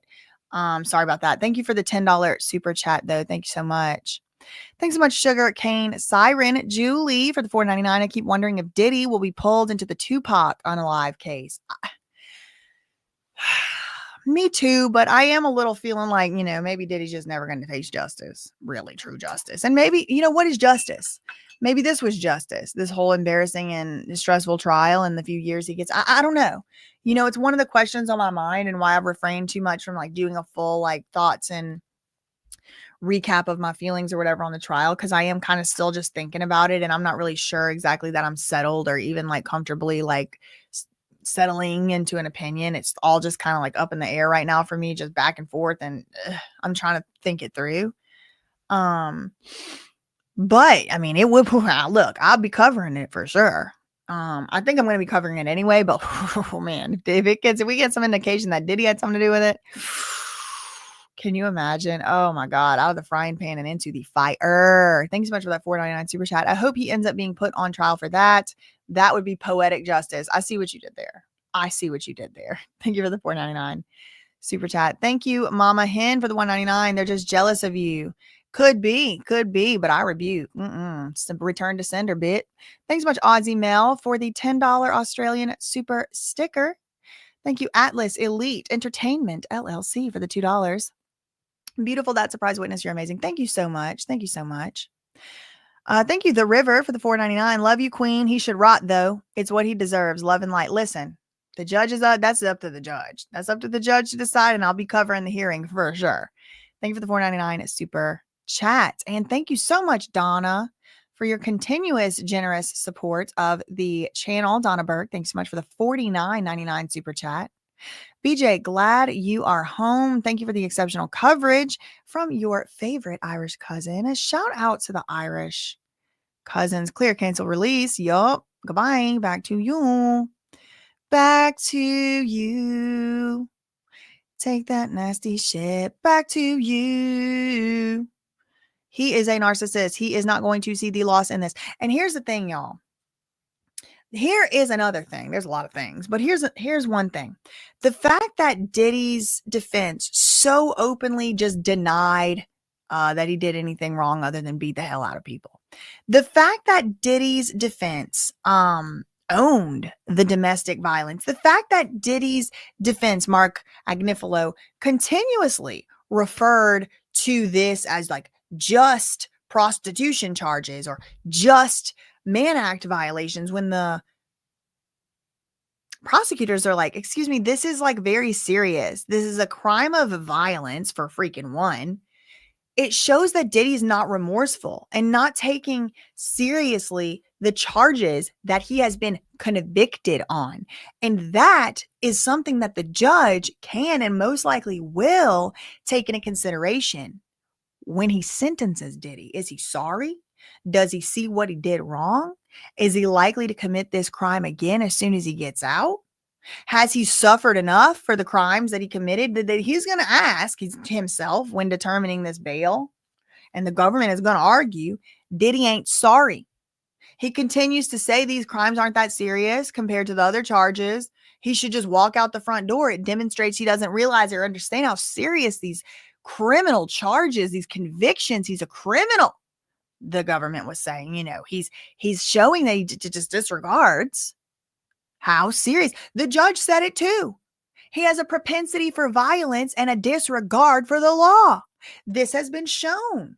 Now, the judge specifically, explicitly said these could or could not, might be, we don't know yet, be factors that he takes into consideration when he is sentencing Diddy. But that is not what he was doing at the bail thing. But in the bail thing, he did say Diddy has a propensity for violence. And when I was in there, in the room where it happened, click, boom, where it happened, the judge said something along the lines, I'm paraphrasing here, I'm sure the transcript is out, something along the lines of Diddy, the defendant, whatever he said, the defendant, Mr. Combs, has shown that he has these angry outbursts of rage. He has angry, violent outbursts that he doesn't really seem to be able to control, which makes it unpredictable. He can't even sit here and in good faith promise he ain't going to go beat the hell out of somebody right now because he has flashes of rage. He tried to get into a batterer's program. He admitted it. Thank you so much, Work on Your Business, for the very generous super chat. Thank you so much for that 119.99 euros. Catching up. Love your reporting. You are the best, BJ. No demons here. Sending love from Germany. Love, Mona. Thank you so much. Dankeschön, Dankeschön, Dankeschön. So much. Thank you so much. Shout out to the German cousins. Thank you, Sal, for the $2.99 super sticker. Really appreciate that. Marcel, 100%. The judge saw the video and the violence. He saw it with his own eyes. Like, as Mark Agnifilo repeatedly stated over and over again, Diddy was never charged with domestic violence. But that doesn't mean the judge can't look at a tape and know Diddy has violence. On top of that, Diddy conceded it. He admitted it. He said through his lawyer, Mark Agnifilo, in the closing statement that he was ever charged with domestic violence. He would plead guilty. Again, I don't believe that. I don't think it's true. Guten Tag. And the apology video, I was in a dark place. Thank you so much, Sparky. BJ, you remind me so much of the embodiment of the goddess Durga, standing for truth and justice. And girl, you are fierce. Jai Shri Durga. Love ya. I do like her. And I used to have a red string. I don't know the Hindi word for it off the top of my head. Maybe I did at one point, but that was from a puja. That wasn't from the Kabbalah Center, y'all. Have no fear. That was from a prayer at the Durga temple, and I do like her. So I like that you said that. Thank you so much for the $5 super chat, and shout out Jai Shri Durga and justice. How is it that the TMZ found Gina but not the feds? That's what I want to know. That is a good question, Jessica. Now, I do want to let y'all know in about 6 minutes, we got another premiere coming out on my other channel, BJ Investigates. If you are just here from Diddy coverage, I want to let you know I have a whole other channel, BJ Investigates, and I do investigations over there. It was a little bit more, it's a little more like, it's edited. It's not live stream and stuff like that. It is about, it's related to this though. It is about, the Punisher. Sheree Hayes, he wrote that Freezer Meat book or whatever. He was on a reality show all the way back in 2009 called Megan Wants a Millionaire. And it was like this VH1 show. And it was basically like a love reality dating show. It was like one lady, Megan, and then all these men that were supposed to be millionaires. And they had Sheree the Punisher Hayes. They had Sheree the Punisher Hayes on the show. And that isn't even the craziest part of it. He's a millionaire. And he says he's a stripper on the show. A millionaire stripper on the show, real estate investor, all kind of things. I got a video coming out on this in 5 minutes on my other channel. And somebody on that show unalived a lady and put her in a suitcase. Okay. So we got to talk about it. Tara Danielle said it is not lost on us that not even once in the apology video did he apologize to Cassie. I've always been supremely bothered by that. Like, what? Actually, Tara, it's not lost on us. You're right. However, it came up in court by Mark Agnifilo that he's the one who told Diddy to take Cassie's name out of it because she might be a grand jury witness, for like be subpoenaed as a grand jury witness. And for that reason, he didn't want it to be like a, what's the word I'm looking for? Witness intimidation or something like that by saying her name. You know, you can decide whether or not you want to buy that, you know, you believe it or whatever. Thank you, New Life Plan, for the $9.99 super chat. KK got paid, in my opinion, like victim 3. Could be. And why didn't the feds call her? Why didn't they make her? You know, they compelled other people to testify, but not KK, the main co-conspirator. That seems odd, especially now upon seeing the verdict. Thanks so much for the the $9.99 super chat. Thank you, Brett. Thank you so much for the $5 super chat. Virtual Reality Hell is a must watch. And I think I do have a whole series called Virtual Reality Hell.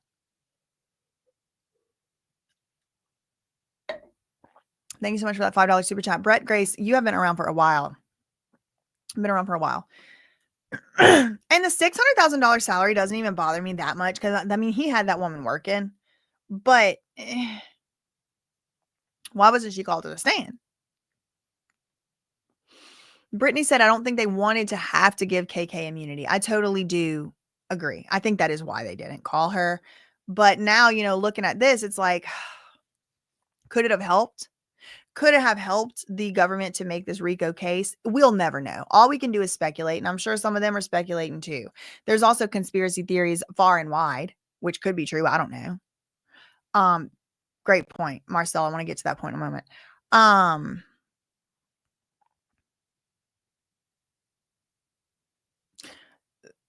600 million. No, 600,000. Sorry, I got distracted what I was saying anyway. I lost my train of thought. But Marcel said they should sequester juries in high profile. I totally agree. I think this jury should have been sequestered entirely. I totally agree with you, Marcel. I want to believe and I want to have faith that not one of those 12 people at any point ever opened their phone and looked at the news, never sat at a bar and heard a Diddy conversation about the trial, never went in any way, either out of their way or accidentally and inadvertently saw anything. I want to believe it. I do, but there's something in me that says it just can't be true. But I don't know. I want to think it is. I'll hold out hope. Thank you so much. Hey, Natalie, for the $5 super chat. Hey, BJ, could there possibly be a superseding indictment or new case for Diddy while he is awaiting sentencing? What do you think? No, not soon. Not anytime soon. Only thing I could see is like maybe one of these civil cases, probably not a Busby or a Tyrone Blackburn case, but maybe one of the other civil cases, if filed by someone who was very close to him, could lead to criminal charges, but I don't see that happening right now. I know a lot of people are saying they do see it happening. I could be wrong. I don't see it happening in anytime soon. Definitely not this year. I think they're going to move on to somebody else, some other people for a while at least, but I don't know. We'll see. Thank you for that $5. Thanks so much, LTD, for the $4.99 super chat. Cousin, we rebuke them and love you. From your favorite Creole cousin in Beverly Hills. I love that. Every time you say that, I forget. I'm like, oh, yes, I remember. There's a Creole cousin in Beverly Hills. Glad you're back home and say hi to the future husband. Will do. Thank you so much, LTD, for that $4.99 super chat.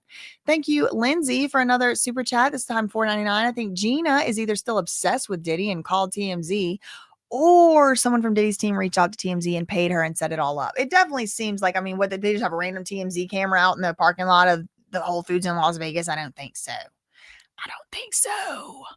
Okay, y'all, let's go over to BJ Investigates. You will be redirected to the video and we will watch together the premiere of the Megan Wants a Millionaire where Sheree Hayes, the Punisher Hayes, is on there. I got a video coming out right now on my other channel. So let's all go over there and see what went on in that show.